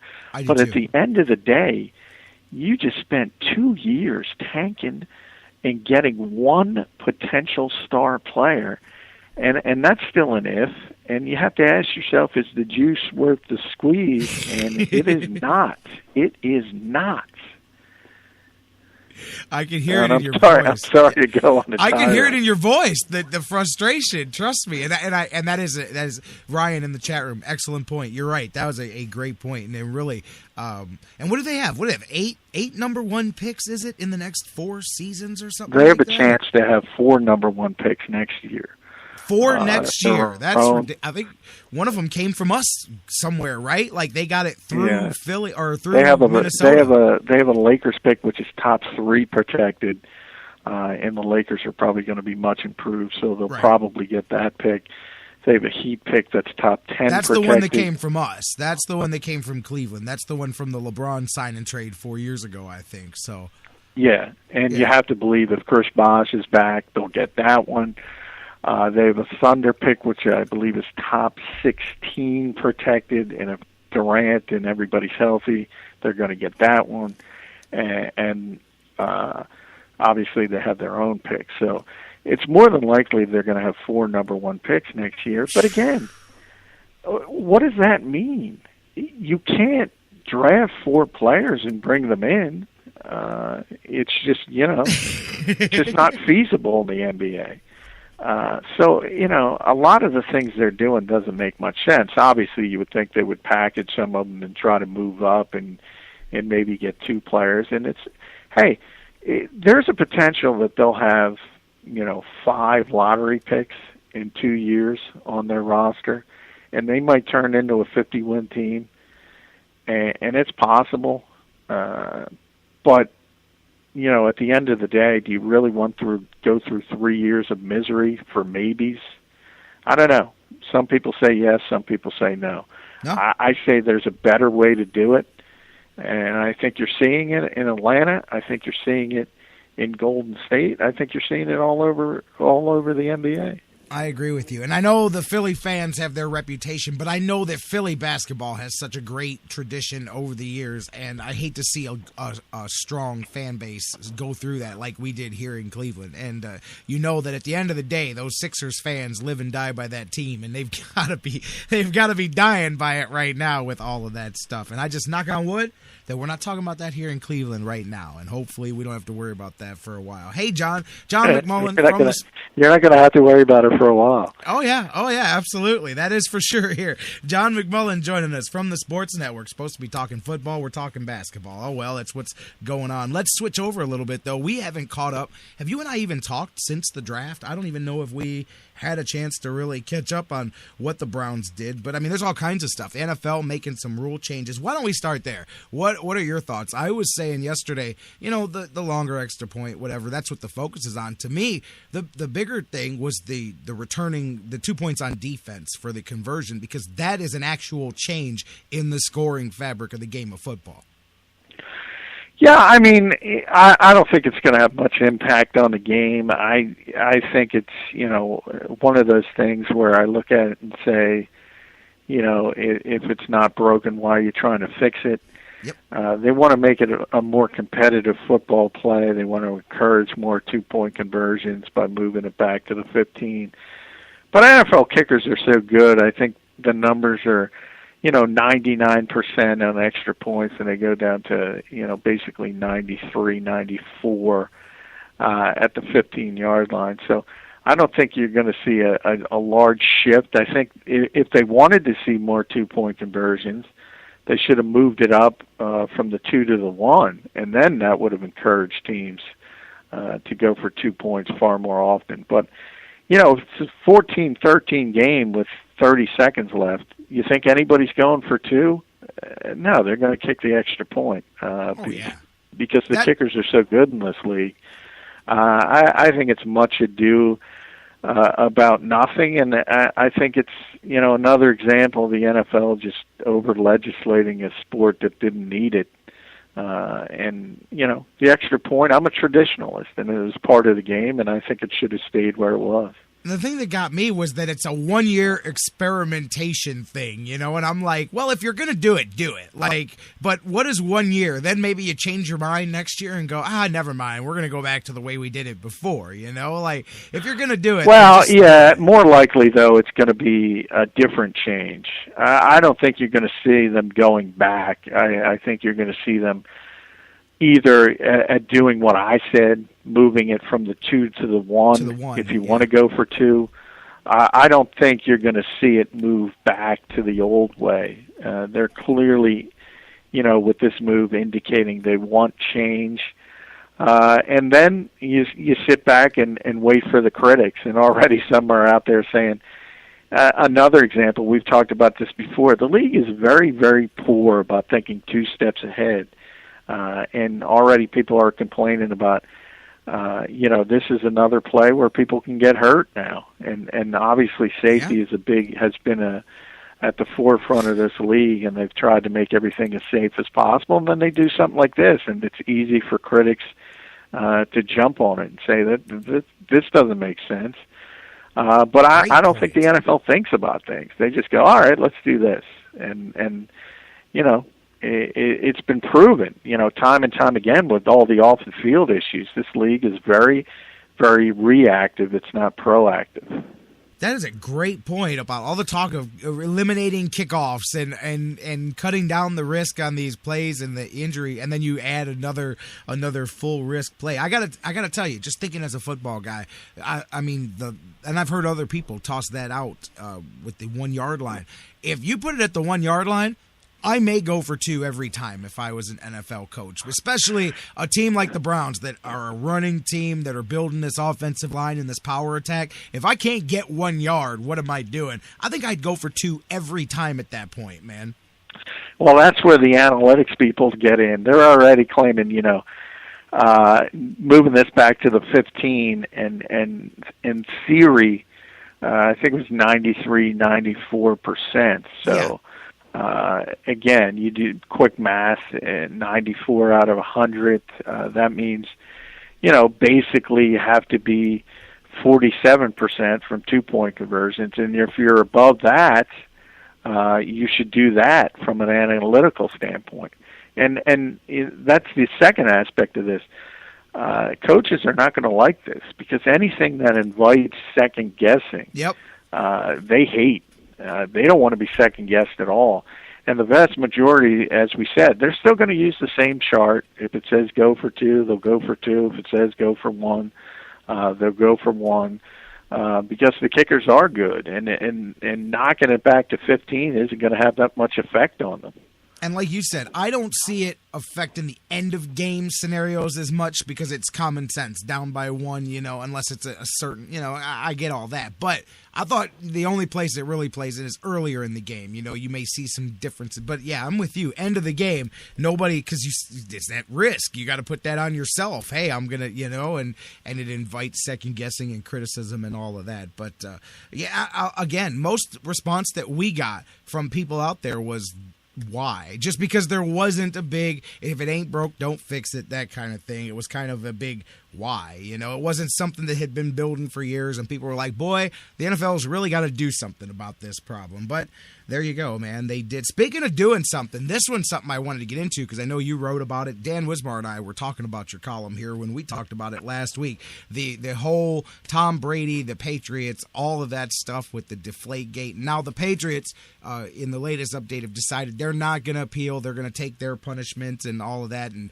Brady is just the whole thing in a nutshell, man. Where are you at with the whole thing?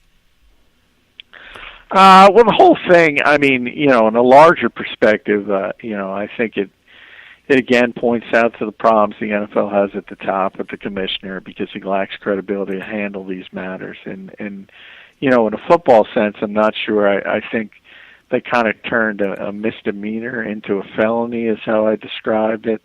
You know, I've talked to enough players who don't think it's that big of a deal. I think, you know, this is an example where science takes care of it because whatever side of the argument you want to take, if you think deflated footballs help a team and help the Patriots, well, you know, you better be very careful how low you inflate it because if you deflate it too much, all of a sudden it becomes a detriment. So I think this was more of an indication that the quarterback, in this case Tom Brady, felt comfortable with those types of balls. My best guess would be he had no idea whether it was at 12.5, 11.5, 11.7. Yes. You know, he probably didn't even know the number.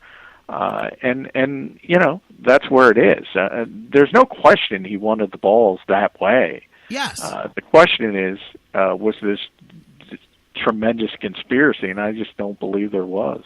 I'm with you, right along the lines of what you said. My thoughts were, of course he wanted it as low as he could get it. He made that very clear. Hey, like, I like it as low as it could be. And I say where the NFL's at fault is leaving a variable to begin with. Why don't you handle your own equipment, have standard values for all of your equipment? You shouldn't have left that leeway out there. But either way, I look at it as, hey, this is the way Tom Brady likes it.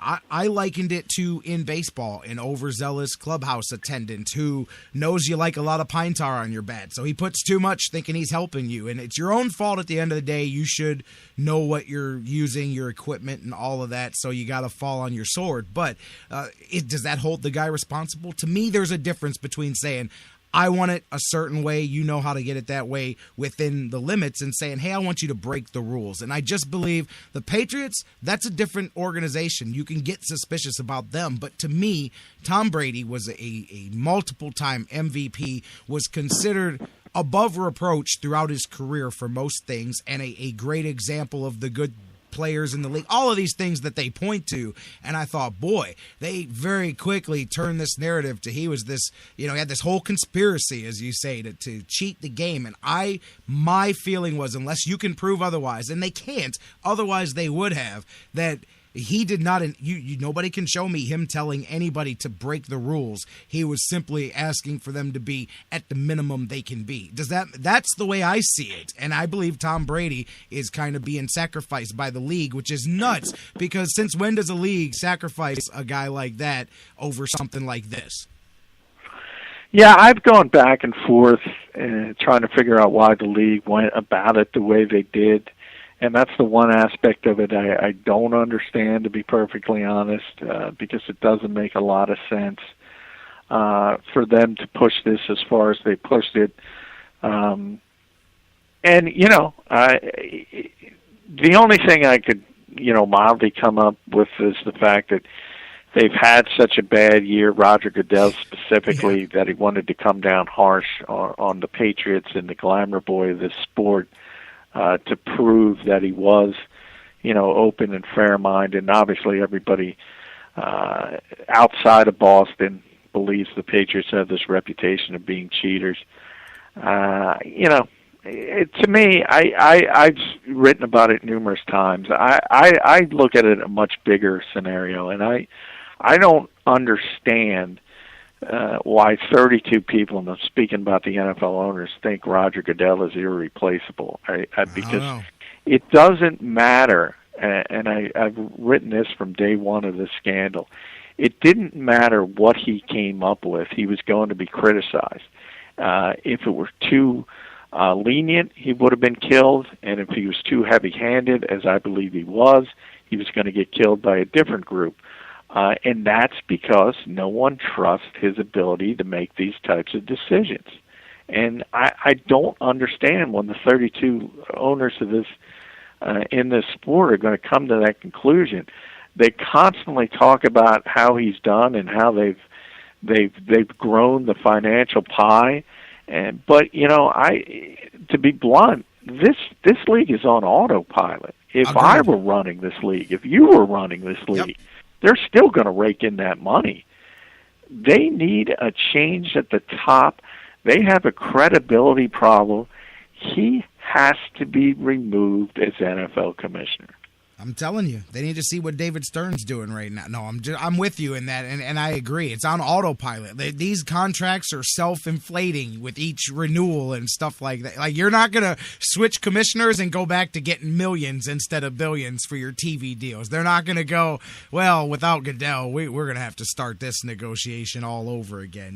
He's been a gatekeeper from where the league was until now, and I agree with exactly what you said there. Now, let me ask you, with this appeal, and speaking of just being obtuse and things like that, not stepping out of the way, I'm like, why so stubborn for Goodell to hear the appeal? They say, hey, why don't you step aside? Nope, I'm going to do it. Okay, that's fine.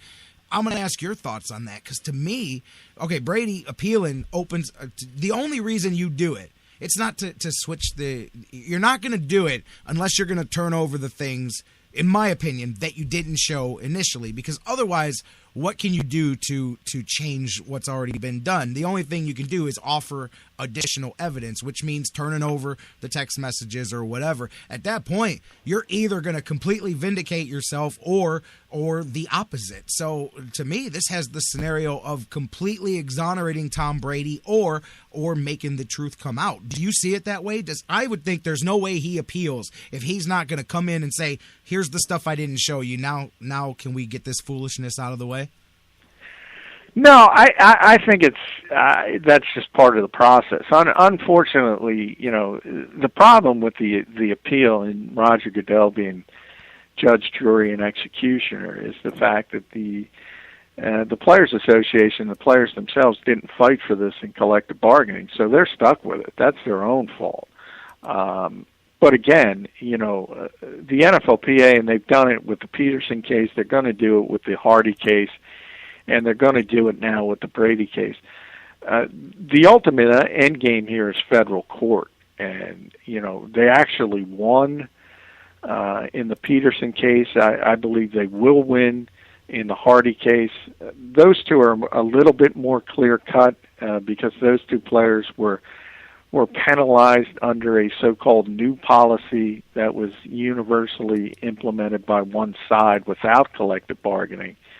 And that's why the Peterson case was overturned. This one's a little murkier, but that's the way they see a weakened commissioner, and they're in the water like sharks circling looking for blood. So that's the ultimate end game. They understand that Roger Goodell's not going to overturn a suspension. He specifically let Troy Vincent handle the original suspension to give it a look of a more even-keeled aspect, even though we all know, Troy Vincent didn't hand down a punishment without Roger Goodell's approval.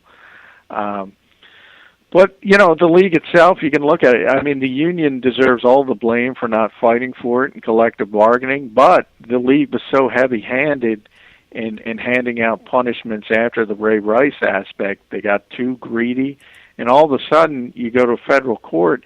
And by the way, anyone who knows anything about court cases knows they are loath to overturn collectively bargained agreements. So even if you're basically 100% wrong, as long as both sides have collectively bargained it, they're not going to overturn anything. And they still, with that mentality, they still overturned the NFL's decision in the Adrian Peterson case. That was a big deal. Because courts do not do that, and that tells you just how egregious the NFL behaved, at least as far as a legal standpoint went. John McMullen from the Sports Network. Bringing it, my man. Good to have you back here on the show and talking about all of this stuff as we're getting closer, man. Matter of fact, the rookie minicaps are over, and now the Browns, speaking of, they've got all of their, I just heard yesterday, the last Abraham Campbell. I think they only have Duke Johnson left to wrap up.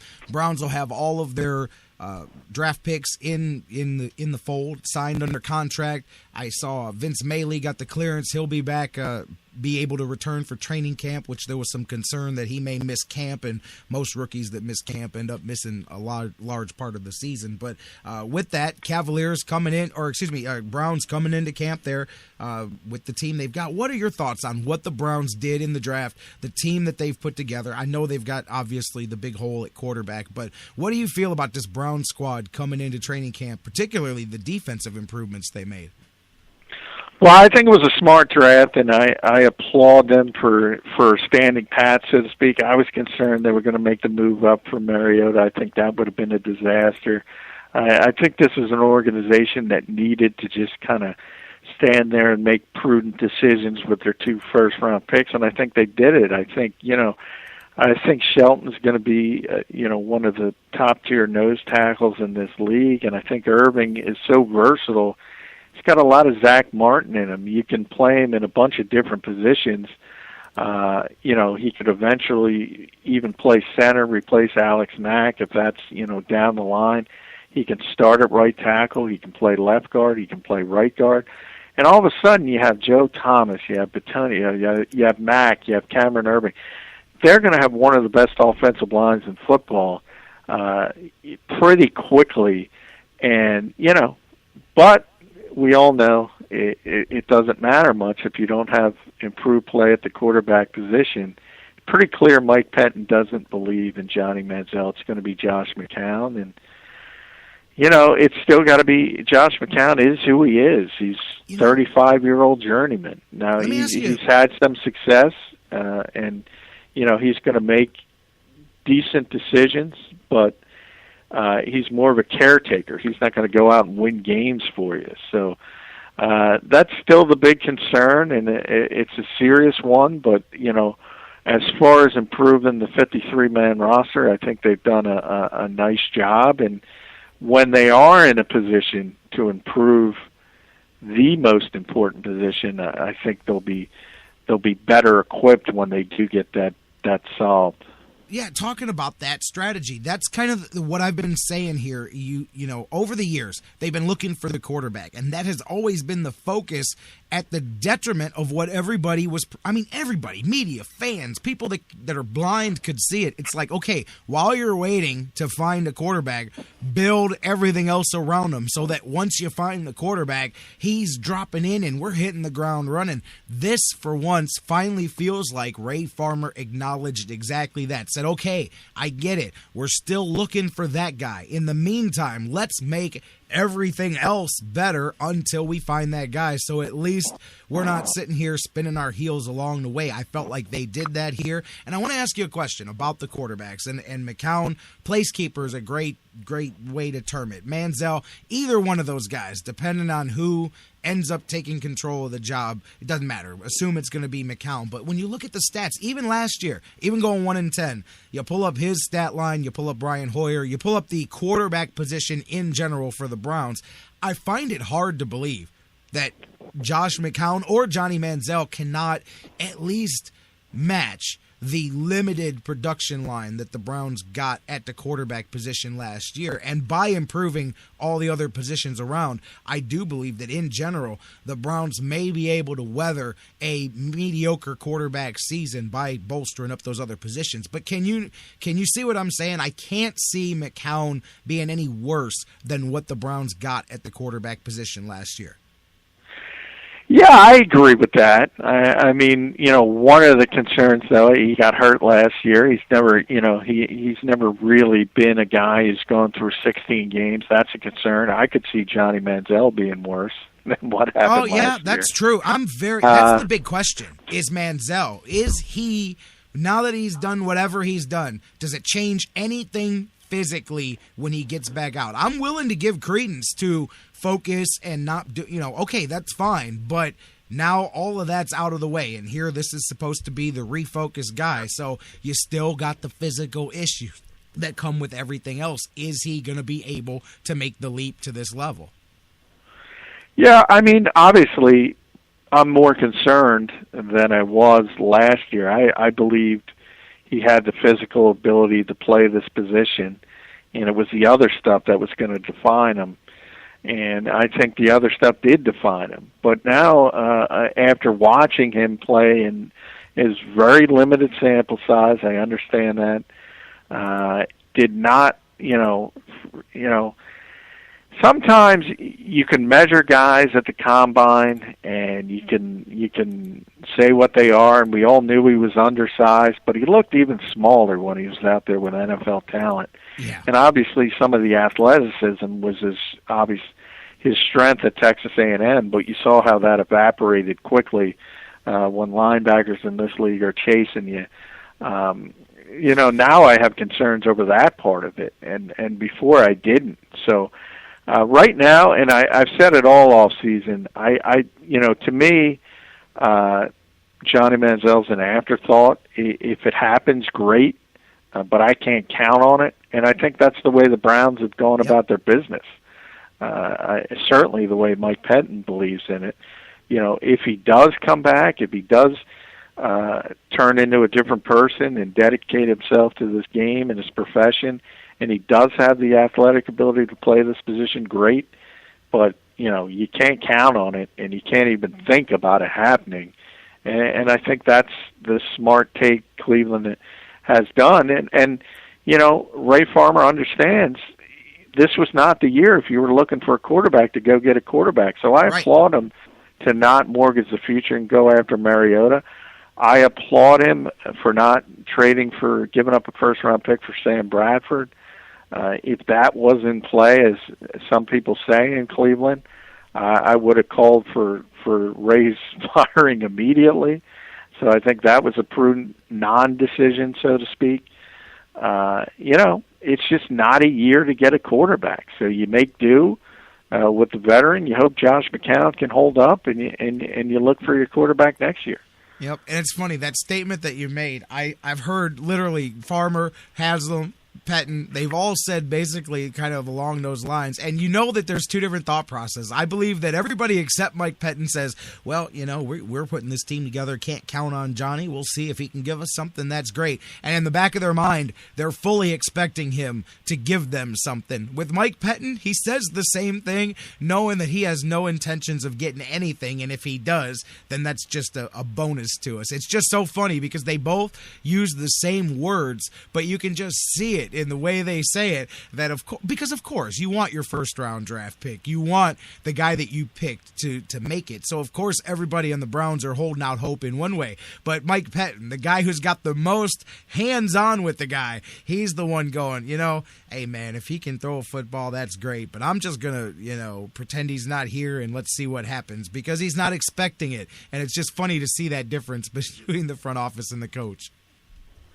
Yeah, well, and we've talked about it. Anytime you draft a guy, your desire is for him to succeed. And absolutely. I'm sure, same thing in a different way. Obviously, I believe that, Ray Farmer badly wants Justin Gilbert to be on the field this year. And Mike Pettin probably looks at it as like, well, if he is, great. If not, we sign, Tramon Williams to be out on the field. And, he's a veteran guy. He's proven himself in this league, and it's the same type of scenario. The general manager obviously wants his picks to succeed, but the coach is thinking about winning games, and he wants to put the best football players on the field. And that's just the nature of the NFL in basically every city. John McMullen from the Sports Network. My man, it's been a while. We had a long conversation talking some NBA playoffs, some NFL. What are we here? We're coming up on June, and what are we, a month and a half away from camps opening? There's another set of mini camps, and then, man, we're downhill from here. Still a lot of work to do, but we're getting close to football season already. Yeah, I'm still waiting for the off season. Well, it doesn't come anymore, as we know. They don't want one. Yeah. Hey, John, what are you working on? Anything interesting for the Sports Network? Any interesting columns coming up this week? Just my column on the Jets naming Geno Smith the starter in May is out today, and that'll be out all around the country. And that was, a little bit of a shock to the people in New York that a new regime would do the same thing the old regime did. But nobody wins a job in May, and I think it was more of a indication of guys trying to, sort of buoy the confidence of a player who's lost his confidence. And it really doesn't hurt to say somebody's the starter when Ryan Fitzpatrick is the backup, because when it comes to August, you can just say, you know what, who cares what I said in May? If he's not ready, we can just go back to Ryan Fitzpatrick. So that's kind of my framing of what happened with the Jets yesterday. All right, there it is. Check it out, the Sports Network. John McMullen, he's with us here talking football every week. John, have a good one, and we'll catch up next week. Hey, thanks, buddy.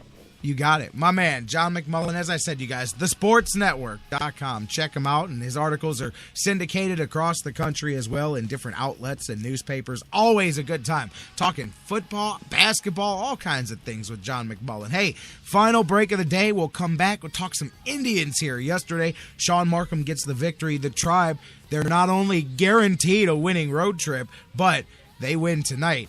And they're guaranteed a winning streak. I know, crazy, but it has happened before. We'll talk about that, set the stage for the Tribe tonight. Western Conference Finals, Game 2, and more. Final segment of The Fix coming up next.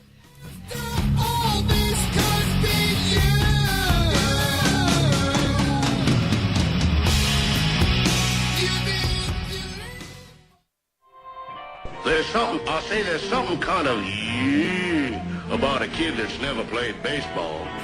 Throwing you the best sports commentary in town. The Sports Fix. Guys, want to take just a second as we head into this break and remind you about the official business printing source of the Sports Fix, our friends at Signs and Ship. Signs and Ship, I'm telling you, Chris and Pam, they've taken care of me since day one, and they can do the same for you. Whether you're a small business that's already been established and you're looking to grow to that next level and expand your business, or perhaps you've got an idea that you just know is going to be a great business and you need to figure out how to brand it and how to promote it and put it out there, Signs and Ship is the place for you. If you need a logo, they can create one for you. They have a fantastic graphic designer. Business cards, signs, banners, yard signs, mobile advertising, anything you can think of that you need to promote your business, they've got it at Signs and Ship. The best thing about them, too, is each of their locations, whether it's the home base here in Elyria, Ohio that I work with, or their spots in Virginia, Florida, and Pennsylvania, it's all local sourced. Very important to me because we all understand that small business is the lifeblood of the community. So check them out, signsandship.com, or call Chris and Pam today, 440-323-6060, the home office in Elyria, Ohio. Signs and Ship, quality printing at affordable prices. Portions of the Sports Fix brought to you by Fantasy Jocks. Looking to upgrade your league trophy? Check out fantasyjocks.com for championship belts, rings, trophies, and more. Fantasy sports lovers, you put so much time, hard work, and effort into playing week to week that it quickly stops being a fantasy and starts getting real. Real time spent making real decisions, creating real victory. I'm the greatest man in the world! And when the smoke clears, you want to show off those victories with a real prize. I mean, a really real prize. Nobody does that like Fantasy Jocks. The crew over at Fantasy Jocks have beautiful, high-quality, and heavy-duty championship belts, rings, trophies, and so much more for all your fantasy sports needs. The trophy's 12 feet high, and it is glorious! Football, baseball, hoops, you name it, they have it. Plus, they have awesome draft kits and party supplies to make all your preseason activities the envy of everyone. If your league needs a ring, belt, or trophy, or you want to upgrade what you already have, there's literally only one place to go. If you're going to be a fantasy jock, do it right. It's mine, the most magnificent belt ever created, and it's mine. With America's fantasy sports superstore, fantasyjocks.com. What's your fantasy? Sports Fix listeners, like us on Facebook today. Facebook.com/thesportsfix. Hey, everybody. Listen up. Listen up, guys. Hey, guys. Listen up. No one should ever hit a woman. Not their wife, not their girlfriend, not their date. No woman should have to fear violence, especially not from someone they know and trust. But that's the reality for too many women. We have to change it. It's up to each of us, because even one is too many. Violence against women hurts all of us. Growing up, I was ashamed and afraid of my father when he abused my mom. The worst abuse of power is when a man raises his hand to hurt a woman. We all have to take responsibility. So if you see someone threatening a woman, step up, speak out, and get help. Dating violence hurts all of us. So step up and help end it. Because one is too many. One is too many. One is too many. One is too many. End the violence. because it's wrong. Because one is too many. Hey, Cleveland, this is Tristan Thompson of the Cleveland Cavaliers, and you're listening to Sports Fix.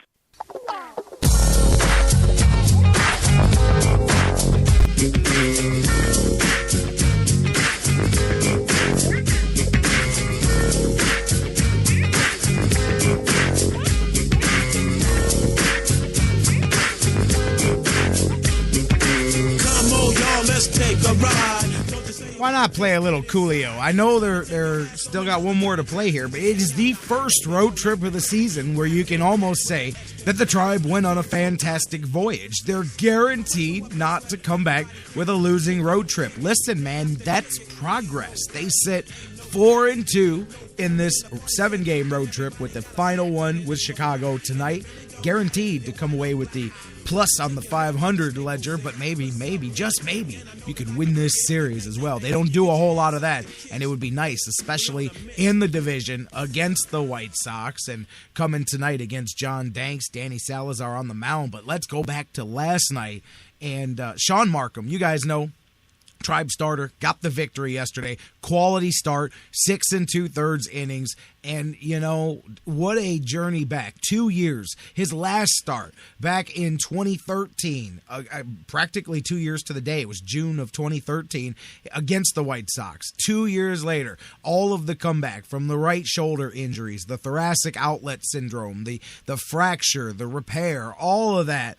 He comes back here, had the little tease earlier in the season where he gave you 5 out of the bullpen, and then they sent him back down. Now the Tribe's going to have to make a decision here. When TJ House comes off the list and they start moving some guys back around, you're going to have to. I think House has got to go back to AAA, because you're going to expose Shawn Marcum to getting picked off. And I think that he showed that he can give something, whether it's to the Indians or somebody else. I'd roll with it for a while. You've got House. Let him work his way back in. That's fine. If Shawn Marcum falls off here in a little bit, okay. But I think with the exposure that we're talking about, that the Tribe has to take a chance here. You're looking to fill. You've been looking all season to fill that Gavin Floyd spot. You've tried everybody, one after another. We've ran through them all. Marcum's got his shot, and he did a good enough job against a potent lineup. Hey, man, that White Sox lineup is not a bunch of pop hitters out there, you know, and he did a good enough job that I think you let House work his way back up, send him down to AAA. He's got options. Marcum stays up, gets another spot, because otherwise I don't think he passes. There's no way he passes through waivers and somebody's going to snatch him up. So go with him again, man. What a good performance last night. I mean, I saw the word gritty attached to him in the Plain Dealer this morning, and that was a good one. 4 hits in 6 2/3 for Marcum, 6 Ks and no walks. And I go back to what we talked about, his AAA starts. He was 4-0 in AAA, 5 starts with a 1.36 ERA, but that's AAA numbers in a major league hitter, and that can fool you. What had me going was the fact that he had nearly 90 strikeouts, and I believe it was less than double-digit walks, and the strikeout to walk ratio showed that he had really gotten together with throwing strikes. Last night, he had 63% of his pitches for strikes. 56 out of 89 pitches were for strikes, and again, 6 Ks, no walks. Very effective, quality start for him, and you've got to like it. Number one, you've got to like it for the Tribe, but you've got to like it for Shawn Marcum. I like to see good things happen to people that work hard and come back from some things. I tell you guys all the time, Sean Livingston, one of my favorite stories in the NBA, to see him come back to where he's gotten to. Same thing here, and this, talk about elixir that the Indians need. Here's a chance to continue to get some momentum. Bruce in the chat room, the starters for the Indians in this White Sox series. Check this out. 23 innings, 13 hits, 4 earned runs, just a 1.56 ERA, 25 Ks. I mean, really, that. And again, we knew the starting pitching was going to be good for this team, and the problem was going to be everything else coming together around it. And speaking of a fantastic voyage, almost the opposite last night. Did Cody Allen make us all work for that save? He didn't just have to work with it. We all did. Got the bases loaded. Got the 1 run in. Good thing you had that 2-run lead. Brantley coming through for you with the hit in the 7th inning. J.B. Shuck ended the thing with the strikeout, but boy, not before making it very nerve-wracking on Indians fans, myself included, all over the place. But all you've got to do is get the 3rd out, and then it becomes an almost blown save, and it's much easier to talk about than the ones that are blown. Cody Allen got the save back-to-back nights, and only his 8th on the season. They really haven't had a lot of save opportunities with the way they've played so many blowouts in each direction, but they were able to do that. Shawn Marcum gets the victory for the Tribe. As I said, they're 4-2 on the trip, and a chance to make that 5-2 and come home with a 3-game victory in this 4-game series if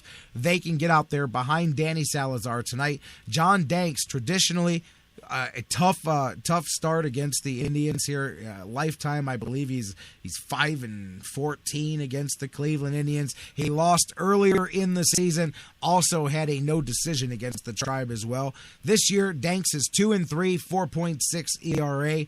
He's had a rough first few starts. Last couple, he's bounced back. His last 14 innings, he's given up just 3 runs and 9 hits against Cincinnati and Oakland. Hopefully the Indians can get at him. As I said, 5-12 lifetime against the Tribe. His 10 2/3 innings against the Indians this year, he's given up 7 runs. The Tribe has definitely had his number, not just now, but over the years. On the other side, Danny Salazar, 4-1, 4.06 ERA. He'll make the first pitch for the Tribe tonight. 8:10 that one starts. Salazar had his season worst last time out. Remember that crazy game last Saturday against Texas? Tribe got the victory, but Salazar was hit with 7 runs, 5 of them earned, gave up a couple home runs over 4 2/3 innings. Indians got that victory, but it was the toughest start of the season for Danny Salazar. Hopefully he can bounce back from that one here. He hasn't had the greatest career against the Chicago White Sox as well in limited sample size. 4 career starts.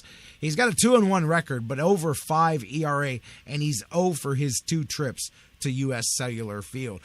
Alexi Ramirez owns Danny Salazar. 8 for 10 lifetime, a home run and a double. Carlos Santana missed last night, 4 straight with the bad back. Hopefully Santana's back in the lineup tonight. Even though he's been struggling, he is 3rd on the Indians with 20 RBIs this season as well. Adam Eaton really toasting everybody in baseball. He's got a 9-game hitting streak. Salazar is going to have to watch out for him. He hit his first home run in almost a season yesterday, and Jose Abreu's got that 15-game hit. You know, the other day, Abreu came up. I was talking to my son. I wasn't totally watching the screen. It was in the background, and I heard the ball get hit. The Indians were pitching. I can't remember who was pitching for the Tribe, but I heard the crack of the bat. You know, sometimes you just get that, you know who hit the ball. I'm talking, I heard a crack of the bat. I knew it was Abreu. It was when he laced that ground rule double near the end of that game 2 days ago. And I said, that was Abreu, wasn't it? Turned over, and sure enough, he has that good swing.